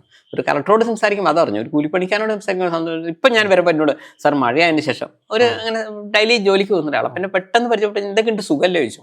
വലിയ സുഖമൊന്നുമില്ല സന്തോഷ് സാറേ, മഴ പെയ്താൽ കഴിഞ്ഞാൽ ഞങ്ങളെപ്പോഴത്തെ ആൾക്കാരെ കാര്യം കഷ്ടം, എന്താ ജോലി? അപ്പൊ ഇങ്ങനെ സാധാരണ പണിക്കാൻ പോകുന്നു, ഇപ്പൊ മഴക്കാലത്ത് ആരും വിളിക്കൊന്നുമില്ല എന്ന് പറഞ്ഞു. അതൊരു എക്സ്പീരിയൻസ് ആണ്. എനിക്ക് ആ എക്സ്പീരിയൻസ് വരുന്നില്ല, അത് അയാൾക്കേ പറയാൻ പറ്റും. അച്ഛനുമായിട്ട് ഭയങ്കര കണക്റ്റഡ് ആയിരുന്നോ? ഭയങ്കര ഒരു പലപ്പോഴും ഞാനിപ്പോ അത് കണക്ഷൻ എന്ന് പറയാൻ പറ്റില്ല. എനിക്ക് കളവ് പറയുന്ന സ്വഭാവം ഇല്ല. എനിക്ക് എങ്ങനെ ജീവിത ലോകത്ത് ആരുമായിട്ട് കൂടുതലായിട്ട് ഞാൻ കുറച്ചുകൂടി അതാ ഞാൻ പറയുന്നത് ഡിറ്റാച്ച്ഡ് ആണ്. എന്റെ നേരത്തോട്ടെ ഞാൻ പറഞ്ഞ അച്ഛനമ്മയെന്നല്ല, ലോകത്തെ എല്ലാവരോടും എനിക്ക് ഞാൻ കുറച്ച് ഡിറ്റാച്ച്ഡ് ആണ്. ഞാൻ ഉദ്ദേശിക്കുന്നത് ഒരു 5 വയസ്സുള്ള ഒരു കുട്ടിയാണെങ്കിൽ ആ കുട്ടി ഒരു പുതിയൊരു കാര്യം പറയുക, അത് എനിക്ക് അറിയാത്തൊരു കാര്യമാണെങ്കിൽ തീർച്ചയായിട്ടും ഞാൻ എൻ്റെ ജീവിതത്തിൽ പകർത്താറുണ്ട്. അത് കുട്ടിയല്ലേ എന്നില്ല. അപ്പൊ എനിക്ക് അച്ഛൻ പറഞ്ഞ പല കാര്യങ്ങളും ആക്ച്വലി ഞാൻ ചെയ്തിട്ടില്ല. പക്ഷെ പല കാര്യങ്ങളും എനിക്ക് ശരിയായി തോന്നിയോണ്ട് ഞാൻ അത് ചെയ്യുന്നുണ്ട്. പക്ഷെ ഒരു കാര്യം ഞാൻ ചെയ്യുകയാണെങ്കിൽ അത് ഞാൻ സീരിയസ് ആയിട്ടാണ് ചെയ്യുന്നത്, മനസ്സിലാക്കണം. അപ്പൊ അച്ഛൻ എന്നോട് പറഞ്ഞു, ജോലിസും കൂടെ അറിയരുത്. അപ്പൊ എന്നോട് പറഞ്ഞു നമുക്ക് ലക്ഷ്മി സരസ്വതി രാജയോഗം ഉണ്ട്, ചിലപ്പോൾ എന്നെ ഒന്ന് ഉയർത്താൻ പറഞ്ഞേക്കും. അപ്പോൾ നമ്മൾ എന്താഗ്രഹം എപ്പോഴും ലക്ഷ്മിയും സരസ്വതിയും കൂടെ ഉണ്ടാവും. അച്ഛനും അമ്മയും ഭാര്യയും മക്കളൊന്നും കൂടെ ഇല്ലെങ്കിലും പണവും വിദ്യാഭ്യാസവും ഒന്നും ഉണ്ടാവും കൂടെ എന്ന് പറഞ്ഞു. മരിക്കുന്ന ദിവസം നിന്റെ കയ്യിൽ പുസ്തകം ഉണ്ടാവും. കാരണം സരസ്വതി വിടൂല, നന്നായി സംസാരിക്കും. സരസ്വതി രാജയോഗമുള്ള ആളുകൾ നന്നായി സംസാരിക്കുന്നു. ഒരു ഇങ്ങനെ എപ്പോഴും പുതിയ കാര്യങ്ങൾ പഠിക്കുക ഇങ്ങനെ 24 മണിക്കൂറും പഠിക്കാം. കാരണം സരസ്വതി കൂടെ തന്നെയാണല്ലോ എന്ന് പറയും. അപ്പൊ അങ്ങനെയുള്ള ആളുകൾ നന്നായി സംസാരിക്കുന്ന അച്ഛൻ എന്നെ അഡ്വാൻസ് പറഞ്ഞു. പണവും അതേപോലെ. അപ്പോൾ നിരവധി ജോലികൾ ചെയ്തേ പറ്റൂ. കാരണം ലക്ഷ്മി രാജയോഗമുള്ള ഒരു വ്യക്തിക്ക് ഒരിക്കലും നിങ്ങൾ ഡോക്ടർ ആണെങ്കിൽ നിങ്ങൾ വേറൊരു ജോലി ചെയ്തിരിക്കണം. കാരണം നിങ്ങൾ ഒരു 100 രൂപ ആഗ്രഹിച്ചാൽ നിങ്ങൾക്ക് തന്നിരിക്കണം. ഇതാണ് ലക്ഷ്മി രാജകം വരുന്നത്. അപ്പൊ നിങ്ങൾ പല ജോലിയും ചെയ്യണം. പറഞ്ഞു. അപ്പൊ എന്നോട് പറഞ്ഞു, താൻ ബാധി ദൈവം ബാധി എന്നാ. ദൈവം അങ്ങനെ തന്നിച്ചിട്ട് നീ മിണ്ടാണ്ടിരുന്ന ഒരു നടക്കുന്നില്ല. അപ്പൊ അവനവന്റെ പണി എടുക്കണം, നമ്മുടെ പണി നമ്മൾ എടുക്കണം. അതിന്റെ കൂടെ കേട്ടോ അതൊക്കെ എന്ന് പറഞ്ഞു. അതുകൊണ്ട് പിന്നെ ഈ ബ്രഹ്മാവ് 2 രീതിയിലാണ് ജനങ്ങളെ സൃഷ്ടിച്ചത്. ഒന്ന് ടൈം എടുത്തിട്ടുണ്ടാക്കും, ഒന്ന് എന്തോ ആയി തൊലയട്ടെ എന്ന് വെച്ചിട്ടുണ്ടാക്കും. മൂടില്ലാത്തപ്പോ മൂടില്ലാത്തപ്പോ എന്നല്ല, ബ്രഹ്മാവിനെ അറിയാം അവിടെ ഭൂമി പോയിട്ട് ഇപ്പൊ കാര്യമായിട്ടൊന്നും ചെയ്യാനില്ല. ഇത് കേട്ടപ്പോ ഞാൻ അച്ഛനോട് ചോദിച്ചു, ഇതിപ്പോ എങ്ങനെ അറിയാ? ഇപ്പൊ ഒരാളെ പരിചയപ്പെടുന്നു, ഇയാളെ ബ്രഹ്മാവ് ടൈം എടുത്തിട്ടാണോ ഉണ്ടാക്കിയത്, എന്തോ തൊലയട്ടെ വെച്ചിട്ടാണോ ഉണ്ടാക്കിയത് ഇങ്ങനെ അറിയാം. അപ്പൊ അച്ഛൻ പറഞ്ഞു, അയാളെ പ്രായം 20 ആയിക്കോട്ടെ, 40 ആയിക്കോട്ടെ, 60 ആയിക്കോട്ടെ, 80 ആയിക്കോട്ടെ, 100 ആയിക്കോട്ടെ. നീ ചോദിക്കാം, നിങ്ങൾ ഇത്രയും കാലം ജീവിതത്തിൽ ചെയ്ത കാര്യങ്ങൾ എന്താണെന്ന് ചുരുക്കി പറയാം. ആ വ്യക്തിയോട് ചോദിക്കുക. ആ വ്യക്തി പറയാൻ സാധ്യതയുള്ള ഉത്തരം: ഭക്ഷണം കഴിച്ചു, ഉറങ്ങി, വിശ്രമിച്ചു, സെക്സ്. മനുഷ്യന്റെ ഇതിന്റെ അപ്പുറത്തേക്കല്ല. ആ വ്യക്തി 100 വർഷമായി ചെയ്ത കാര്യമാണ്. അതിന് ചുരുക്കുക. അല്ല ചേട്ടാ, ഞാൻ 4 വീടെടുത്തു, ഓക്കെ, അത് വിശ്രമം. ഞാൻ ഒന്നിനെ പഞ്ചാര അടിച്ചു, ഒന്ന് കാമുകിയായിരുന്നു, ഒന്ന് എന്നെ തേച്ചു, വാട്ടവർ, 2 പെൺകുട്ടിയെ കല്യാണം കഴിച്ചു, 2 ഭർത്താവുണ്ട്, എന്തോ ആവട്ടെ. ഇതൊക്കെ ഒരൊറ്റ ഘടകത്തിലാണ്. അല്ല, ഇത് ഇത്രയും കളി കളിച്ചിരിക്കുന്ന ഒരു ഘടകത്തിന് വേണ്ടിയിട്ടാണ്. ശരിയല്ലേ? ഞാൻ പല ജോലി ചെയ്തു, അവിടുന്ന് പൈസ ഉണ്ടാക്കി, ഇവിടുന്ന് പൈസ ഉണ്ടാക്കി, ഓക്കെ, എങ്ങനെയോ പൈസ ഉണ്ടാക്കി. ഇത് എന്തിനാ ചെയ്തത്? എന്നിട്ട് ഭക്ഷണം കഴിച്ചു.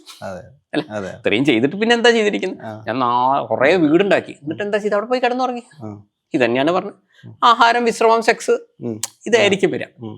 അവരോട് നീ സംസാരിക്കുമ്പോൾ അവർ ജനറലി ഒരു ഫോണിലൂടെ ആയിരുന്നു നേരിട്ട് സംസാരിക്കുമ്പോൾ അവർ പറയാൻ സാധ്യതയുണ്ട്, എൻ്റെ ഭർത്താവ്, എൻ്റെ ഭാര്യ, മക്കളെ കഥകള്, ഓരോ വീട്, ഓരോ കാറ്, അവരെ സ്ഥാപനം. ഇതിന്റെ അപ്പുറത്തേക്ക് ഇവർ ഒരു ടോപ്പിക് എടുക്കില്ല. ജനറലി നീ ഒരാളുടെ സംസാരിച്ചു, ആ വ്യക്തി പറയാം, എൻ്റെ ഭർത്താവ് ഭയങ്കര സംഭവട്ടോ, എൻ്റെ മക്കൾ ഭയങ്കര സംഭവട്ടോ, അല്ലെ എൻ്റെ കാറ് ഭയങ്കരതാണ്. അതേസമയം ബ്രഹ്മാവ് സമയം എടുത്തുണ്ടാക്കിയ ഒരാള് സമൂഹത്തിന്റെ വിഷമോ. അല്ല, ഇന്നലെ എവിടെ ഇരുന്നല്ല, ഇന്നലെ മറ്റേ കൂട്ടുകാരൻ്റെ എൻ്റെ സുഖമുണ്ട്, അപ്പോൾ അല്ലെങ്കിൽ അവിടെ പ്രളയം വന്നപ്പോൾ എനിക്ക് അവരെ എന്തെങ്കിലുമൊക്കെ നമ്മൾ സഹായിക്കണ്ടേ. ഇങ്ങനെ ഒരു സമൂഹം എന്നൊരു ചിന്ത ആ വ്യക്തിയിലുണ്ടാവും. ഇത് ബ്രഹ്മാവ് സമയം എടുത്തിട്ടുണ്ടോ മാത്രമേ മറ്റൊരു ഓരോരോ ഭർത്താവ്, ഭാര്യ, കുടുംബം, അതിൻ്റെ അപ്പുറത്തേക്കൊന്നും ഓരോന്നും ചെയ്യേയില്ല. അല്ല, അങ്ങനെ വരും. മറ്റവരങ്ങനല്ല. അവർക്ക് എപ്പോഴും മറ്റവൻ, എൻ്റെ ഭാര്യ, മക്കളൊക്കെ അവിടെ നിൽക്കട്ടെ, മറ്റവന്റെ വേദന അല്ല. ഒന്ന് എന്നോട് പറഞ്ഞ, ഒരു പഞ്ചായത്ത് മെമ്പറെങ്കിലും ഒരാളാവുന്നുണ്ടെങ്കിൽ ബ്രഹ്മാവ് സമയം എടുത്തുണ്ടാക്കണമെന്ന്. നിങ്ങൾ ഒരു കോളേജിലെ ചെയർമാനാണ്, നിങ്ങൾ പള്ളി കമ്മിറ്റിയുടെ മെയിൻ ആളാണ്, അല്ലെ അമ്പല കമ്മിറ്റിയുടെ മെയിൻ ആളാണ്, നിങ്ങളെ ബ്രഹ്മാവ് സമയം എടുത്തുണ്ടാക്കണം. അങ്ങനെയുള്ളവർ മാത്രമേ ഒരു സ്ഥലത്ത് സെലക്ട് ചെയ്യപ്പെടുള്ളൂ. ഇങ്ങനെയാണ് വരുന്നത്. അപ്പം അത് കൂടുതൽ സമയം എടുത്തുണ്ടാക്കിയവൻ ഇത്തിരി സമയം എടുത്താൽ അങ്ങനെ വരും. കൂടുതൽ സമയം എടുത്തോ നിങ്ങൾ പ്രധാനമന്ത്രി, മുഖ്യമന്ത്രി, അല്ല, അവിടെയാണ് അതിന്റെ ഉദാഹരണം അച്ഛൻ പറഞ്ഞു. അപ്പൊ ചിലപ്പോ ഇതൊക്കെ എന്നെ ഒന്ന് പ്രചോദിപ്പിക്കാന്നുള്ള അറിയില്ലായിരിക്കും. അപ്പൊ എനിക്ക് ഭയങ്കര കോൺഫിഡൻസ് ആയി. കാരണം അച്ഛൻ പറഞ്ഞ, ലക്ഷ്മി സരസ്വതി രാജൻ എന്നൊക്കെ പറഞ്ഞ എന്താണ്, എന്ത് ചെയ്താലും ഹിറ്റാവും. ഒരു മനുഷ്യൻ ഇതിങ്ങനെ ചെറുപ്പം മുതൽ കേൾക്കുകയാണ്. അപ്പൊ നിങ്ങളെ ഈ ഒരു ഇന്റർവ്യൂവിൽ എന്നെ വിളിക്കുമ്പോഴും ഞാൻ ഇവിടെ ഇരിക്കുമ്പോഴും എനിക്ക് സത്യം പറഞ്ഞ അച്ഛൻ പറഞ്ഞിങ്ങനെ ഓർമ്മയില്ല, ലക്ഷ്മി സരസ്വതി രാജുവാണ്. സന്തോഷ് പണ്ഡിറ്റ് എന്ന മനുഷ്യൻ ഒരു ഇന്റർവ്യൂവിൽ പോയിട്ടുണ്ടോ, അത് ഹിറ്റായിരിക്കും. നിങ്ങൾക്ക് നോക്കിയറിയാം. ഒരുവിധം ഏത് ഇന്റർവ്യൂ എടുത്താലും, ഞാൻ അഹങ്കാരം പറയല്ല, ഏത് ഞാനായിട്ട് ചെയ്തിരിക്കുന്ന, ഇപ്പൊ ഞാൻ കേരള ലൈവ്, അത് സിനിമയുടെ ആദ്യത്തെ സീൻ എഴുതാണ്, സീൻ 1 എന്ന് എഴുതുമ്പോ തന്നെ എന്റെ മനസ്സിൽ ധൈര്യമായി എഴുതിക്കൂടാ, നീ മുതൽ മുടക്കൊക്കെ എനിക്ക് പുഷ്പം പോലെ കിട്ടും. അത് എന്ത് ചെയ്താലും ഹിറ്റാവും അച്ഛൻ പറഞ്ഞ ഉള്ളിലുള്ളത് കൊണ്ടാണ്. പക്ഷെ ഇങ്ങനെയൊക്കെ ആണെങ്കിലും ഒരു കാര്യം ഇപ്പോഴും അച്ഛൻ പറഞ്ഞതിൽ എനിക്ക് അതൊരു കൺവിൻസിങ് ആവാനുണ്ട്. എന്നോട് പറഞ്ഞു, നല്ല ഉറവയുള്ളൊരു കിണർ പോലെയാണ് സന്തോഷ് പണ്ഡിറ്റ്. അപ്പോൾ ഉറവയുള്ളൊരു കിണർ, സാധാ കിണറിന്ന് വെള്ളം ഫുള്ളായിട്ട് എടുത്തു കഴിഞ്ഞാൽ പറ്റിപ്പോകും. നല്ല ഉറവയുള്ളൊരു കിണറാണ് വെള്ളം എടുത്തതെങ്കിലും കുറച്ച് കഴിഞ്ഞാൽ പഴയതുപോലെ ആകും. എന്നോട് പറഞ്ഞു, നിന്റെ ജാതകം ഞാനാ എഴുതിയത്, നീ വേണമെങ്കിൽ ചെയ്തോ, മുഴുവൻ പൈസ നീ മറ്റുള്ളവർക്ക് കൊടുത്തു, അധികം വേഗം നീ പഴയതുപോലെ ആവും. കാരണം ലക്ഷ്മിയും സരസ്വതിയാണ് കൂടെ. ഒരു കാരണവശാൽ ലക്ഷ്മിക്ക് ദേവിക്ക് അത് അംഗീകരിക്കാൻ പറ്റൂല. കാരണം ലക്ഷ്മി സരസ്വതി രാജവും കൊടുത്തൊരു മനുഷ്യൻ ഞാൻ ചോദിക്കുന്നത് അപ്പൊ ഈ ഒരു പരീക്ഷണം സന്തോഷ് പണ്ഡിറ്റിന്റെ ഭാഗത്ത് നിന്ന് വരാനുണ്ട് ഭാവിയിൽ. അല്ല ഞാൻ ചോദിക്കുന്നത്, അച്ഛൻ ഇങ്ങനെ പറഞ്ഞതാവാമെന്ന് പറയുന്നുണ്ടല്ലോ, അത് സത്യമാണെന്ന് പൂർണ്ണമായിട്ടും വിശ്വസിക്കുന്നു? അത് മുതലേ എനിക്ക് ചെറുപ്പത്തിലെ നാഷണൽ മെറിറ്റ് സ്കോളർഷിപ്പ് കൂടിയാണ് പഠിച്ചത്. ഇനി അപ്ലിക്കേഷൻ എന്റെ കേസിലെല്ലാം അങ്ങനെ തന്നെ സംഭവിക്കുന്നുണ്ടെന്നോ. എനിക്ക് അങ്ങനെ ജോലി ആയാലും പിന്നെ ഒന്നിൽ കൂടുതൽ അതിലൂടെയാ പോകുന്നത്. ഇപ്പൊ ഇന്നലെ രാത്രി ഞാൻ കിടന്നുറങ്ങുന്നതിന് മുമ്പ് ഏതെങ്കിലും ഒരു പുതിയ വിഷയം ഞാൻ പഠിച്ചിട്ടേ കിടക്കുന്നുള്ളൂ. ഇപ്പൊ ഒരു വീട്ടിൽ പോയാലും അവിടെ ഏതെങ്കിലും ഒരു ബുക്ക് ഉണ്ടോ, ഞാൻ അവർക്ക് ചില വീടുകളിലൊക്കെ അലമാറി ഉണ്ടാവും, അപ്പൊ ഞാൻ അതൊക്കെ ഏതെങ്കിലും ഓട്ടോമൊബൈൽ എഞ്ചിനീയറിംഗ്. ഇപ്പൊ ഞാൻ ശരിക്കും ഇപ്പൊ സിനിമയിൽ വന്നില്ല, എനിക്ക് ഭയങ്കര ഇഷ്ടമായിരുന്നു ഓട്ടോമൊബൈലും ഇതൊക്കെ പഠിക്കാം. അങ്ങനെ ഞാൻ പലതും പഠിച്ച് ഞാൻ ജോലിക്കിടയില്ല സ്റ്റെനോഗ്രാഫി പഠിക്കുന്നു. അപ്പൊ എന്റെ എഞ്ചിനീയേഴ്സ് എന്നോട് ചോദിച്ച ഓർമ്മയുണ്ട് എനിക്ക്, സന്തോഷം എന്തിനാ സ്റ്റെനോഗ്രാഫി പഠിക്കുന്നത്? അല്ല എടാ, ഈ ജോലിന്റെ അത്ര ഗുണമാണോ ഒരു സ്റ്റെനോഗ്രാഫർ, നീ ഒരു സിവിൽ എഞ്ചിനീയറിംഗ്? ഞാൻ പറഞ്ഞു സാർ, ഞാൻ ഈ സ്റ്റെനോഗ്രാഫി പഠിക്കുന്നത് എനിക്ക് വിവരം ഉണ്ടാകാൻ വേണ്ടിയിട്ടാണ്. ഒരാൾ എത്ര ഫാസ്റ്റ് ആയിട്ട് ഇംഗ്ലീഷ് പറഞ്ഞാലും എഴുതാം, അവിടെ എൻ്റെ എഞ്ചിനീയർക്ക് മനസ്സിലാവുന്നില്ല. സന്തോഷ് പണ്ഡിറ്റ് ഇപ്പം എന്താ നമ്മുടെ ജേർണലിസത്തിലേക്ക് പോകുന്നുണ്ടോ? ഒരാൾ പറയുമ്പോൾ ഫാസ്റ്റായിട്ട് എഴുതിയെടുക്കേണ്ട അവസ്ഥ നിൽക്കും, അതല്ലെങ്കിൽ റെക്കോർഡ് ചെയ്തിട്ട് പിന്നെ നോക്കി എഴുതിയെടുത്താൽ പോലെ. ഞാൻ പറഞ്ഞു സാർ അങ്ങനല്ല, നമ്മൾ ടൈപ്പ് റൈറ്റിംഗ് ആയാലും, ഞാൻ ടൈപ്പിംഗ് ഒക്കെ പഠിക്കുമ്പോൾ എല്ലാവരും ഇതെന്തിനാ ടൈപ്പിംഗ് പഠിക്കുന്നത്, പഠിക്കുന്ന എന്നെക്കാട്ടും വിഷമം ഇന്ന് കണ്ടെത്തുന്നു. പക്ഷെ അത് പിന്നീട് എനിക്ക് പ്രോഗ്രാമിംഗ് ഒക്കെ ചെയ്യുമ്പോൾ എനിക്ക് ഭയങ്കര ഈസി ആയിരുന്നു, കാരണം അങ്ങനെ ഫാസ്റ്റ് ടൈപ്പ് ചെയ്യാം. ഇപ്പോഴും നിങ്ങൾക്ക് നോക്കിയറിയാം, നമ്മള് സന്തോഷ് പണ്ഡിറ്റിന്റെ നിരീക്ഷണം എന്നൊക്കെ പറയുമ്പോൾ എനിക്ക് എത്ര കുറെ എഴുതി ഉണ്ടാക്കുമ്പോൾ എന്നോട് ചിലരൊക്കെ ചോദിച്ചു, നിങ്ങൾ എങ്ങനെ ഇത്രയും സമയം എടുത്ത് എഴുതി ഉണ്ടാക്കുന്നതെന്ന്. പക്ഷെ അത്ര ബുദ്ധിമുട്ട് എനിക്ക് വരുന്നില്ല. പണ്ട് ടൈപ്പ് റൈറ്റിംഗ് പഠിച്ചുകൊണ്ട് എനിക്ക് ഇങ്ങനെ ഈസിയാണ്, വളരെ ഫാസ്റ്റ് ആയിട്ട് ഞാൻ എടുക്കും. പക്ഷെ അത് ഇങ്ങനെ ഫേസ്ബുക്കിൽ നിരീക്ഷണം എഴുതാൻ വേണ്ടിയിട്ടല്ല ഞാൻ പഠിച്ചത്. പക്ഷെ എന്നാലും അത് പഠിച്ചു വന്നപ്പോൾ എനിക്കിപ്പോൾ അത് വളരെ ഈസിയാണ്, പഠിച്ചതുകൊണ്ട് ഒരു കുറച്ചുകൂടെ ഗുണമുണ്ട്. അതേപോലെ തന്നെയാണ് സ്റ്റെനോഗ്രാഫി. എനിക്ക് ചില കാര്യങ്ങളിലൊക്കെ അത്യാവശ്യം വരുമ്പോൾ പെട്ടെന്ന് എഴുതിയെടുക്കാം. പക്ഷെ ഇത് കാണുന്നവനെ മനസ്സിലാകുന്നില്ല, ഇയാൾ എന്തിനാണ് ഇത് കഴിഞ്ഞിട്ടും ഇങ്ങനെ സൈക്കോളജി പഠിക്കുന്നത്, ഇയാൾ എന്തിനാണ് ലോ പഠിക്കുന്നതെന്നാണ് ചോദിക്കുന്നത്. ഇതിന്റെ യഥാർത്ഥ ഉത്തരം എനിക്കിങ്ങനെ കൈ ഇങ്ങനെ സിനിമത്തിൽ പഠിക്കാൻ എനിക്ക് വെറുതെ ഇരിക്കാനേ പറ്റുന്നില്ല, ഒരു മിനിറ്റ് ഇരുന്നിരിക്കാൻ പറ്റുന്നില്ല. അപ്പോൾ എന്നെ ഒന്ന് ഇൻസ്പയർ ചെയ്യാൻ വേണ്ടിയാണോ അച്ഛൻ അത് പറഞ്ഞത്, അതല്ല സീരിയസ്ലി അതുള്ളതാണോ എന്ന് അറിയണമെന്നുണ്ടെങ്കിൽ അച്ഛൻ പറഞ്ഞാൽ ഒരു കാര്യം മാത്രമാണ്. പിന്നെ രണ്ടാമത് പറഞ്ഞു, ഒരുപാട് പെൺകുട്ടികളെ ഒരുപാട് പെൺകുട്ടികൾ നിന്നെ പ്രണയിക്കാൻ സാധ്യതയുണ്ട്. അത് എനിക്ക് സംശയം, ഇതിൽ ഒരു പെൺകുട്ടിയെ പ്രണയിക്കുന്നൊക്കെയല്ലേ പറയുന്നത്, ഒരുപാട് പെൺകുട്ടികൾ പ്രണയിക്കാണ്. അപ്പൊ സിനിമയിൽ എത്തുന്നവരെയും ശരിക്കും പറഞ്ഞാൽ സ്ത്രീകളായിട്ടേ വലിയ കൺസേൺ ഉണ്ടായിരുന്നില്ല. സാധാരണഗതിയിൽ മിക്സഡ് ആകുമ്പോൾ അവിടെ കുട്ടികളും ആരും പ്രണയിച്ചിട്ടൊന്നുമില്ല. നമ്മൾ ജോലി ചെയ്യുന്ന സമയത്ത് കുറെ പെണ്ണുങ്ങളൊക്കെ ഉണ്ട്, എല്ലാവരോടും ഒരു ഫ്രണ്ട്ഷിപ്പ് ഉണ്ടായിരുന്നു. അതിന്റെ അപ്പുറത്തേക്കൊന്നും ഞാൻ ആഗ്രഹിച്ചാലും കുട്ടികൾ ആഗ്രഹിച്ചിട്ടില്ല. അപ്പൊ അതൊന്നും അച്ഛൻ പറഞ്ഞ ആ കാര്യം ശരിയായോ എന്നുള്ളതാണ് എനിക്ക്. അതാണ് അല്ല, അതിപ്പോ സിനിമയിൽ വന്നതിന് ശേഷം അറ്റ്ലീസ്റ്റ് നമ്മളെ ഇഷ്ടപ്പെടുന്ന ആരാധികമാർ എന്ന് പറയുന്ന ഒരു വിഭാഗം വന്നു. പ്രണയം ഉണ്ടായിട്ടുണ്ടോ? പ്രണയം ഉണ്ടായിട്ടില്ല. പക്ഷെ അവിടെ ഈ ഒരു സംശയമാണ് വരുന്നത്, ഈ സമയത്ത് ജനിച്ച വ്യക്തിയാണോ ആ വ്യക്തിയെ ഒരുപാട് പെൺകുട്ടികൾ പ്രണയിക്കുന്നത്? ഒരാളല്ല അച്ഛൻ പറഞ്ഞത്, നമ്മൾ അറിയാതെ ഇനി പ്രണയിക്കുന്നുണ്ടെങ്കിലോ എനിക്കറിയില്ല. എനിവേ ഞാൻ പറഞ്ഞത്, എനിക്ക് കണക്ഷൻ കിട്ടാത്ത ഈ രണ്ട് കാര്യം, മറ്റവന് ഞാൻ ഇതുവരെ ശ്രമിച്ചിട്ടില്ല അങ്ങനെ ചെയ്ത. പക്ഷെ അച്ഛൻ പറഞ്ഞ ലെവൽ ഇപ്പോഴും എത്തിയിട്ടില്ല. അച്ഛൻ പറഞ്ഞ ഈ ലെവൽ പോരാ.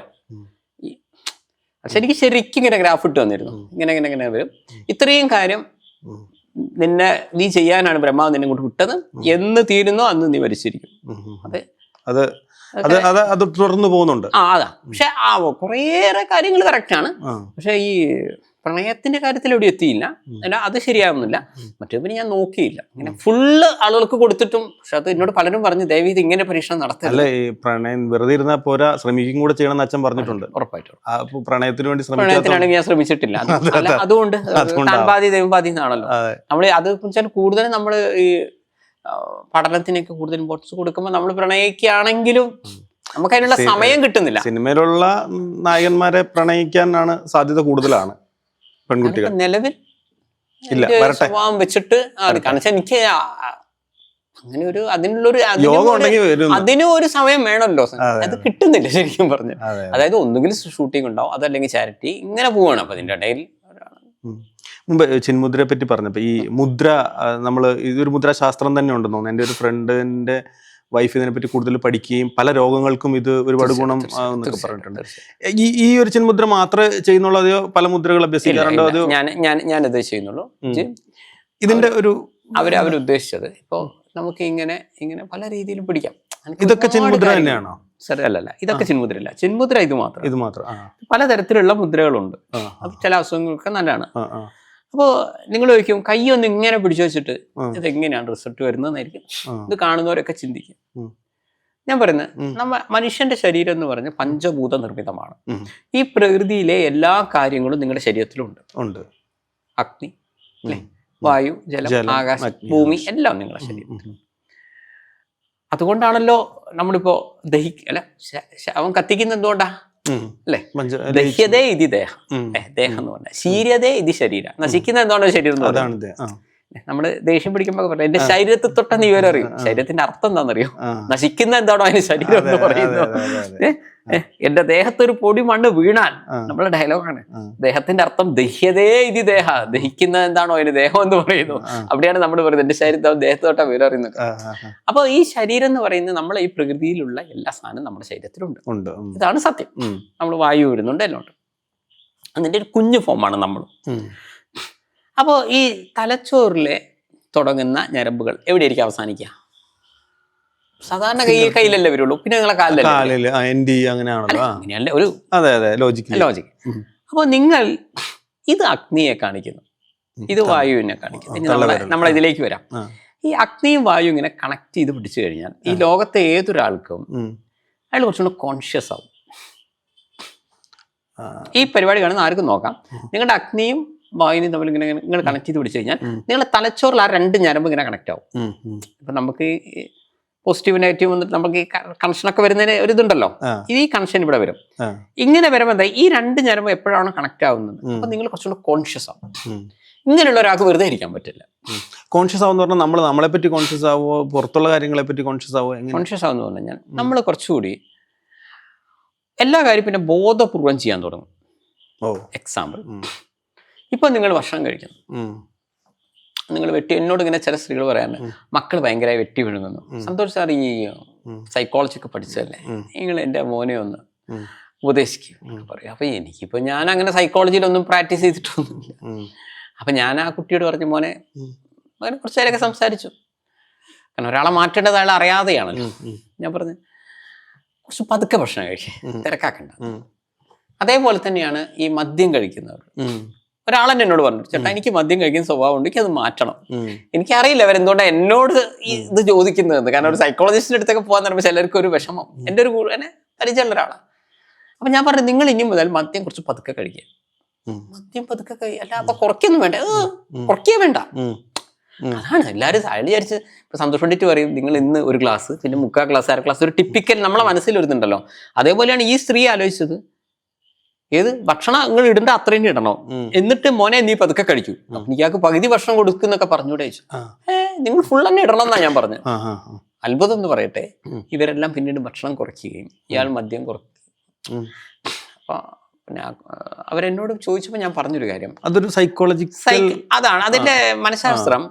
നിങ്ങൾ എന്ത് കാര്യവും കുറച്ച് സ്ലോയിലാണ് ചെയ്യുന്നെങ്കിൽ നിങ്ങൾ ബോധവാനാവും. നിങ്ങൾ ഭക്ഷണം കൂടുതൽ കഴിക്കുന്നുണ്ട്. ഇപ്പോഴും ഈ പരിപാടി കാണുന്ന ഏതൊരാളോടും എനിക്ക് പറയുന്നത്, നിങ്ങളുടെ മക്കളോ ആരെങ്കിലും ഓവറായി ഭക്ഷണം കഴിക്കുന്നുണ്ടോ, എന്തോ ആരോടെ ദേഷ്യം തീർക്കുന്നതുകൊണ്ടൊക്കെ കഴിക്കുന്നുണ്ട്.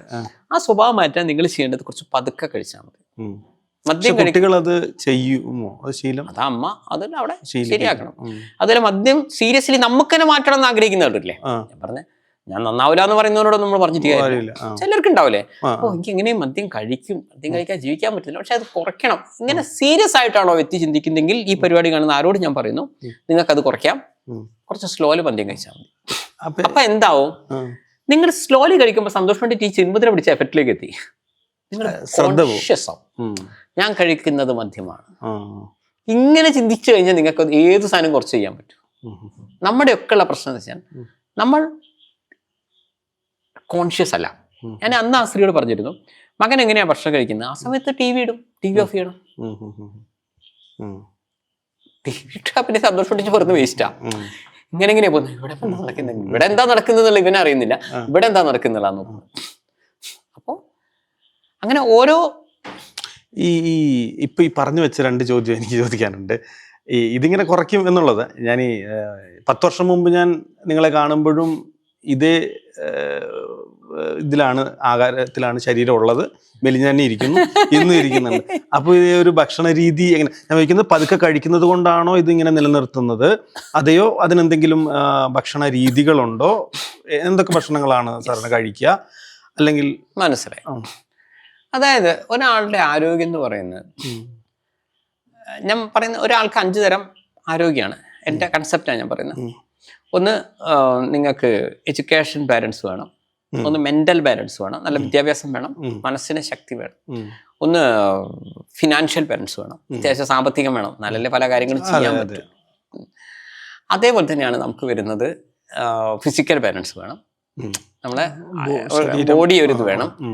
ലാസ്റ്റ് ആണ് സ്പിരിച്വൽ ബാലൻസ്. ഈ 5 ബാലൻസ് ഉണ്ട് ആ വ്യക്തി ആരോഗ്യവാനാണ് എന്നാണ് ഞാൻ ചെറുപ്പം മുതലേ മനസ്സിലാക്കിയത്. ഞാൻ എന്നെ എപ്പോഴും വിലയിരുത്തുന്ന ഈ 5 എണ്ണം വെച്ചിട്ടാ. അല്ലാണ്ട് സന്തോഷ് പണ്ഡിറ്റ് 6 പാക്ക് ആണോ 7 പാക്ക് ആണോ എന്നല്ല, ഈ 5 ബാലൻസിൽ എങ്ങനെയാണ് ഈ 5 വേണം. അപ്പോൾ ഇവിടെ നമ്മുടെ ഭക്ഷണത്തിലേക്ക് വരികയാണെങ്കിൽ ഒരാളുടെ ആരോഗ്യം എന്ന് പറയുന്നത് ഒരു 75% ആ വ്യക്തിയുടെ ഭക്ഷണമാണ്, 25% ആ വ്യക്തിയുടെ എക്സസൈസ് ആണ്. അത്യാവശ്യം എക്സസൈസ് ഒക്കെ ചെയ്യുന്നത്, എനിക്ക് എക്സസൈസ് കുറവാണ്, എന്നാലും ഇടയ്ക്കൊക്കെ ചെയ്യട്ടോ. അപ്പോൾ ഭക്ഷണം എന്ന് പറഞ്ഞു കഴിഞ്ഞാൽ നമ്മുടെ ഈ ഒരു കേരള കൺസെപ്റ്റിലെ ഭക്ഷണം ഭയങ്കര ബോറാണെന്നാണ് എൻ്റെ ഒരു നിഗമനം. കാരണം ഒരു സയന്റിഫിക്കലി ചിന്തിച്ചാൽ നമ്മൾ കൂടുതൽ ഈ ഫൈബർ കണ്ടന്റ് ഉള്ള ഭക്ഷണമാണ് കഴിക്കേണ്ടത്. അതെല്ലാവർക്കും അറിയാവുന്നതാണ്. നാരടങ്ങിയ ഭക്ഷണമാണ് കഴിക്കേണ്ടത്. എല്ലാവരും നമ്മൾ പഠിച്ചിട്ടുണ്ട്, വായിച്ചിട്ടുണ്ട്, ചെറുപ്പം തൊട്ട് കേൾക്കുന്നുണ്ട്. പക്ഷെ നമ്മളെ ഭക്ഷണത്തിൽ എവിടെയാണ് ഫൈബർ വരുന്നത്? ചിന്തിച്ചു. നമ്മുടെ അരിയാഹാരമാണ് കൂടുതൽ നമ്മൾ കഴിക്കുന്നത്, ചോറ്. ഈ അരിഹ ഞാൻ പറയുന്നത് പ്രത്യേകിച്ച് മലയാളികളെ കുറ്റം പറഞ്ഞല്ല, നിങ്ങൾക്ക് തന്നെ ചിന്തിക്കാവുന്ന വിഷയമാണ്. കുറുവ, പൊന്നി, അല്ലെ നമ്മളെ ഒരു ടിപ്പിക്കൽ മലയാളി കഴിക്കുന്ന ഫുഡ് എടുക്കാം. 0.3 ആണ്. 100 ഗ്രാം കഴിക്കുമ്പോൾ 0.3 ആണ് ഫൈബർ. ബസ്മതി റൈസ് 100 ഗ്രാം കഴിക്കുമ്പോൾ 3 ഗ്രാമാണ്. അതായത് 1 കിലോ ബസ്മതി റൈസ് വാങ്ങിച്ചാൽ 10 ദിവസമാണ് എൻ്റെ ഒരു കണക്ക്. ഒരു 100 ഗ്രാമാണ്, ഒരു ദിവസം കഴിക്കും 100 ഗ്രാമാണ്. അപ്പൊ നമ്മൾ എന്താ വെച്ചാൽ രാത്രി കിടക്കുമ്പോൾ തന്നെ ഈ ബദാം നമ്മൾ വെള്ളത്തിലിട്ട് വെക്കും. ബദാം നല്ലതാണ്, പക്ഷേ ബദാം അങ്ങനെ തന്നെ കഴിക്കുന്ന ഒരു നിയമമുണ്ട്. കാരണം അതിന്റെ തൊലിയിൽ ചെറിയൊരു പ്രശ്നമുണ്ട്. അപ്പൊ നമ്മൾ വെച്ചാൽ രാത്രി അതിട്ട് വെച്ച് കഴിഞ്ഞാൽ ഒരു 25 എണ്ണം രാവിലെ എഴുന്നേറ്റ് കഴിഞ്ഞാൽ ഫസ്റ്റ് തന്നെ നമ്മൾ ഈ ബദാം, പിന്നെ വറക്കാത്ത അണ്ടിപ്പരിപ്പാട്ടോ ഞാൻ പറയുന്നത്, അങ്ങനെയുണ്ടല്ലോ, മറ്റല്ല മീൻസ് എണ്ണയിട്ട് വറക്കാത്ത അങ്ങനെ വരുന്നത്. സാധാ അണ്ടിപ്പരിപ്പ് ഒരു 25 എണ്ണം കഴിക്കും. പിന്നെ ഈ ഉണക്കമുതിരി, അതും ഉണക്കമുതിരി കുറച്ച് സമയം വെള്ളത്തിലിട്ട് കഴിഞ്ഞാൽ കുറച്ചുകൂടി രസമുണ്ട്. ഉണക്കമുന്തിരി, പിന്നെ വാൽനട്ട് എന്ന് പറഞ്ഞൊരു സാധനമുണ്ട്, വാൽനട്ട്. ഇതാണ് പ്ലസ് ഒരു ആപ്പിള്. അപ്പൊ ആപ്പിളിനെ 6 ഗ്രാം രാവിലെ അപ്പൊ കഴിയുന്നത് ഒരു 6 ഗ്രാം വരും. അതായത് എല്ലാം കൂടെ 36 ഗ്രാമിൽ എത്തിക്കുകയാണ് സന്തോഷ് പണ്ഡിറ്റ് ചെയ്യുന്നത്. രാവിലെ മുതലുള്ള ഭക്ഷണം എടുത്തു കഴിഞ്ഞാൽ 36 ഗ്രാമാണ് വരിക. അതിന്റെ ഇടയിലുള്ള സമയം പിന്നെ പാല് ദിവസം 2 ഗ്ലാസ് പാല് കുടിക്കും. അപ്പൊ പാലിന് നമ്മൾ ഈ പഞ്ചസാര യൂസ് ചെയ്യുന്നില്ല, തേനാണ്. ഞാൻ തേനും പാലും യൂസ് ചെയ്യാം. നല്ല ടേസ്റ്റ് പൂർണ്ണമായിട്ടും ഇല്ല, വീട്ടിലില്ല, വീട്ടിൽ ഈ പരിപാടിയേ ഇല്ല. തേനും പാലും എന്ന് പറഞ്ഞാൽ നല്ലൊരു അതാണ്, നല്ല കഴിക്കാൻ നമുക്ക് പഞ്ചസാരയൊക്കെ ടേസ്റ്റ് ആണ്. പിന്നെ ഉച്ചയ്ക്ക് നമുക്ക് ഈ 100 ഗ്രാം ബസ്മതി റൈസ് ആണ്. അപ്പൊ അതിൽ ഞാൻ എന്തെന്ന് വെച്ച് കഴിഞ്ഞാൽ നമ്മൾ കടലയൊക്കെ ഇട്ട് വെച്ചിട്ടുണ്ടാവും. ഞാൻ അതിലിങ്ങനെ കടല, മമ്പയർ, ചെറുപയർ ഇതൊക്കെ ഇടും. നിങ്ങൾ ചോറും കറി 2 ഉണ്ടാക്കുമ്പോൾ സന്തോഷ് പണ്ഡിറ്റ് 2 കൂടെ 1 ഉണ്ടാക്കുന്നത്. അതിൽ തന്നെ ഞാൻ ഇതെല്ലാം ഇടും. ബീൻസ്, പയർ, എന്ത് തൊടുന്നോ അത് ഫൈബർ നോക്കിയേ തൊടുള്ളൂ. വെജിറ്റബിൾ ബിരിയാണി പോലെ ഏതാണ്ട് ഞാൻ എന്റെ മനസ്സിൽ ഇപ്പൊ അതാണ് സംഭവം. എന്നിട്ട് എന്ത് ചെയ്യും, നമ്മളെ പശുനെയ്യാ, നമ്മുടെ വെളിച്ചെണ്ണ പരിപാടിയില്ല, പശുനെയ്യ് ഇതാക്കിയിട്ട്, പിന്നെ ഈ കാരക്കയുടെ അച്ചാറുണ്ട്, അതാണ് വാങ്ങിക്കുക. അങ്ങനെ കാരക്ക നല്ലതാണ്. അപ്പൊ ആ ഇതും കുറച്ച് തൈരും യൂസ് ചെയ്തിട്ടാണ് എല്ലാ ദിവസവും ഈ ഭക്ഷണം കഴിക്കുന്നത്. രാത്രി ഓട്സിന്റെ കഞ്ഞിയാണ്.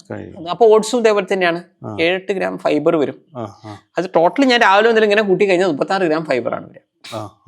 അതായത് സന്തോഷ് പണ്ഡിറ്റിന്റെ ശരീരം നിങ്ങൾ മൊത്തം പിടിച്ചു കഴിഞ്ഞാൽ നിങ്ങൾക്ക് ഉപ്പ് കാര്യമായിട്ട് കിട്ടില്ല, പഞ്ചസാര കിട്ടില്ല, മുളക് കിട്ടില്ല, വെളിച്ചെണ്ണ കിട്ടില്ല.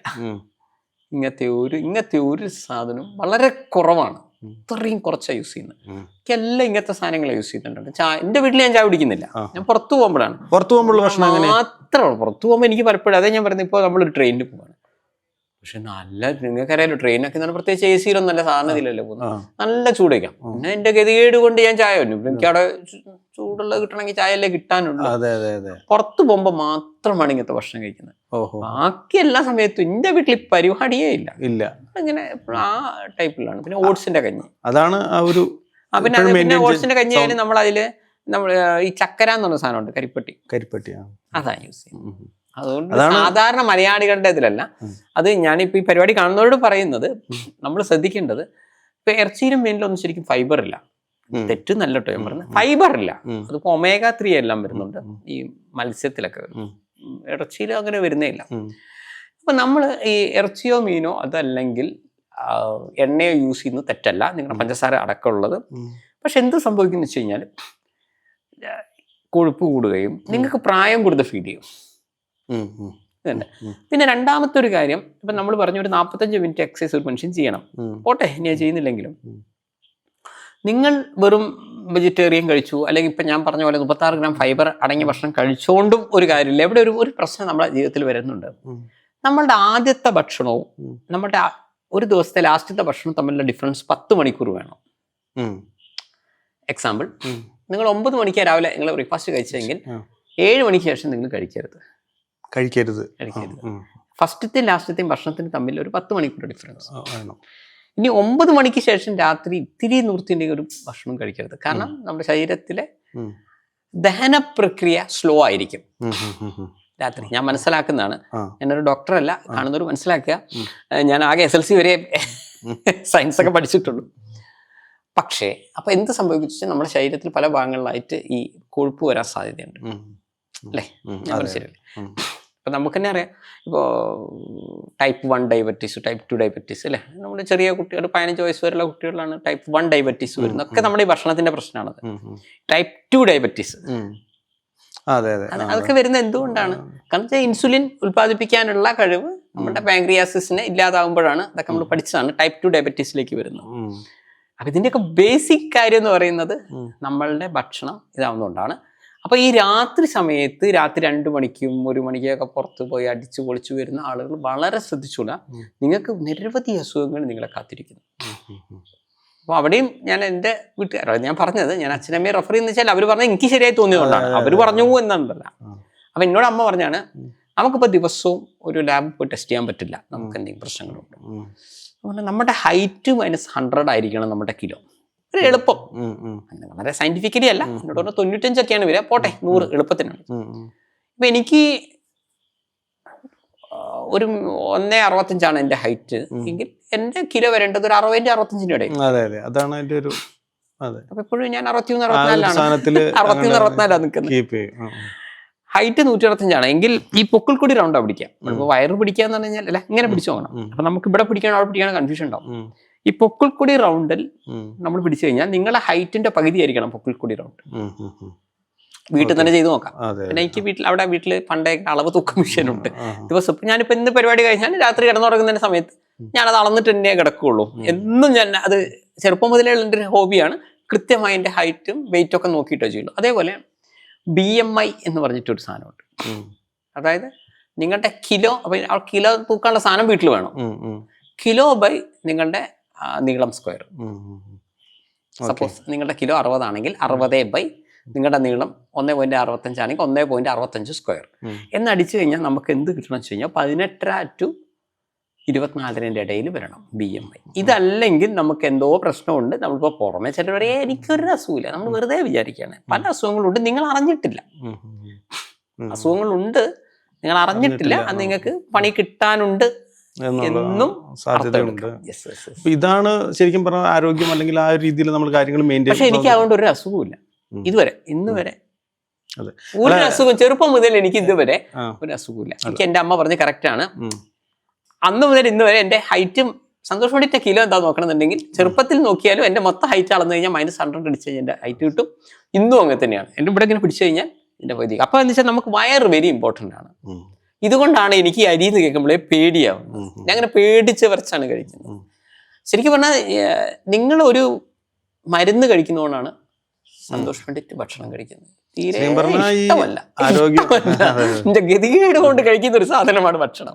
ആരോഗ്യവും സൗന്ദര്യവും കീപ്പ് ചെയ്യാൻ ഈ ഒരു രീതിയിൽ ഫോളോ ചെയ്യുന്നത് നല്ലതായിരിക്കും എന്നുള്ളതാണ് എൻ്റെ ഒരു ഞാൻ പറയുന്ന അസുഖങ്ങളില്ല. ഞാൻ പറയുന്നത് നമ്മളെ വയസ്സ് 20 ആയിക്കോട്ടെ 40 ആയിക്കോട്ടെ, നിങ്ങൾ 80 വയസ്സ് വരെ ജീവിച്ചോ, നിങ്ങൾ ആർക്കും ഒരു ബുദ്ധിമുട്ടാവാതെയും അസുഖങ്ങളില്ലാതെ ജീവിക്കുക എന്നുള്ളതല്ല. അതെ അതെ നിങ്ങൾ എത്ര കാലം ജീവിക്കുന്നു എന്നുള്ളത് എന്തോ ആയിട്ട് വലിയ മല മറിക്കുന്ന കാര്യം മനുഷ്യന്മാരാണെങ്കിൽ അതൊക്കെ. ഇത് കാര്യമായിട്ടൊന്നും നമ്മൾ ചെയ്യുന്നില്ല. ഇത് വെറുതെ ഇങ്ങനെ മക്കൾക്കും മരുമക്കൾക്കും ഒക്കെ ഒരു ബുദ്ധിമുട്ടായി ജീവിക്കുന്നേക്കാൾ നല്ലത്. അറിയില്ല കേട്ടോ, ഞാൻ പറയുന്നത് പരമാവധി അസുഖങ്ങൾ ഇല്ലാതെ പോകുന്നതാണ് നല്ലത്.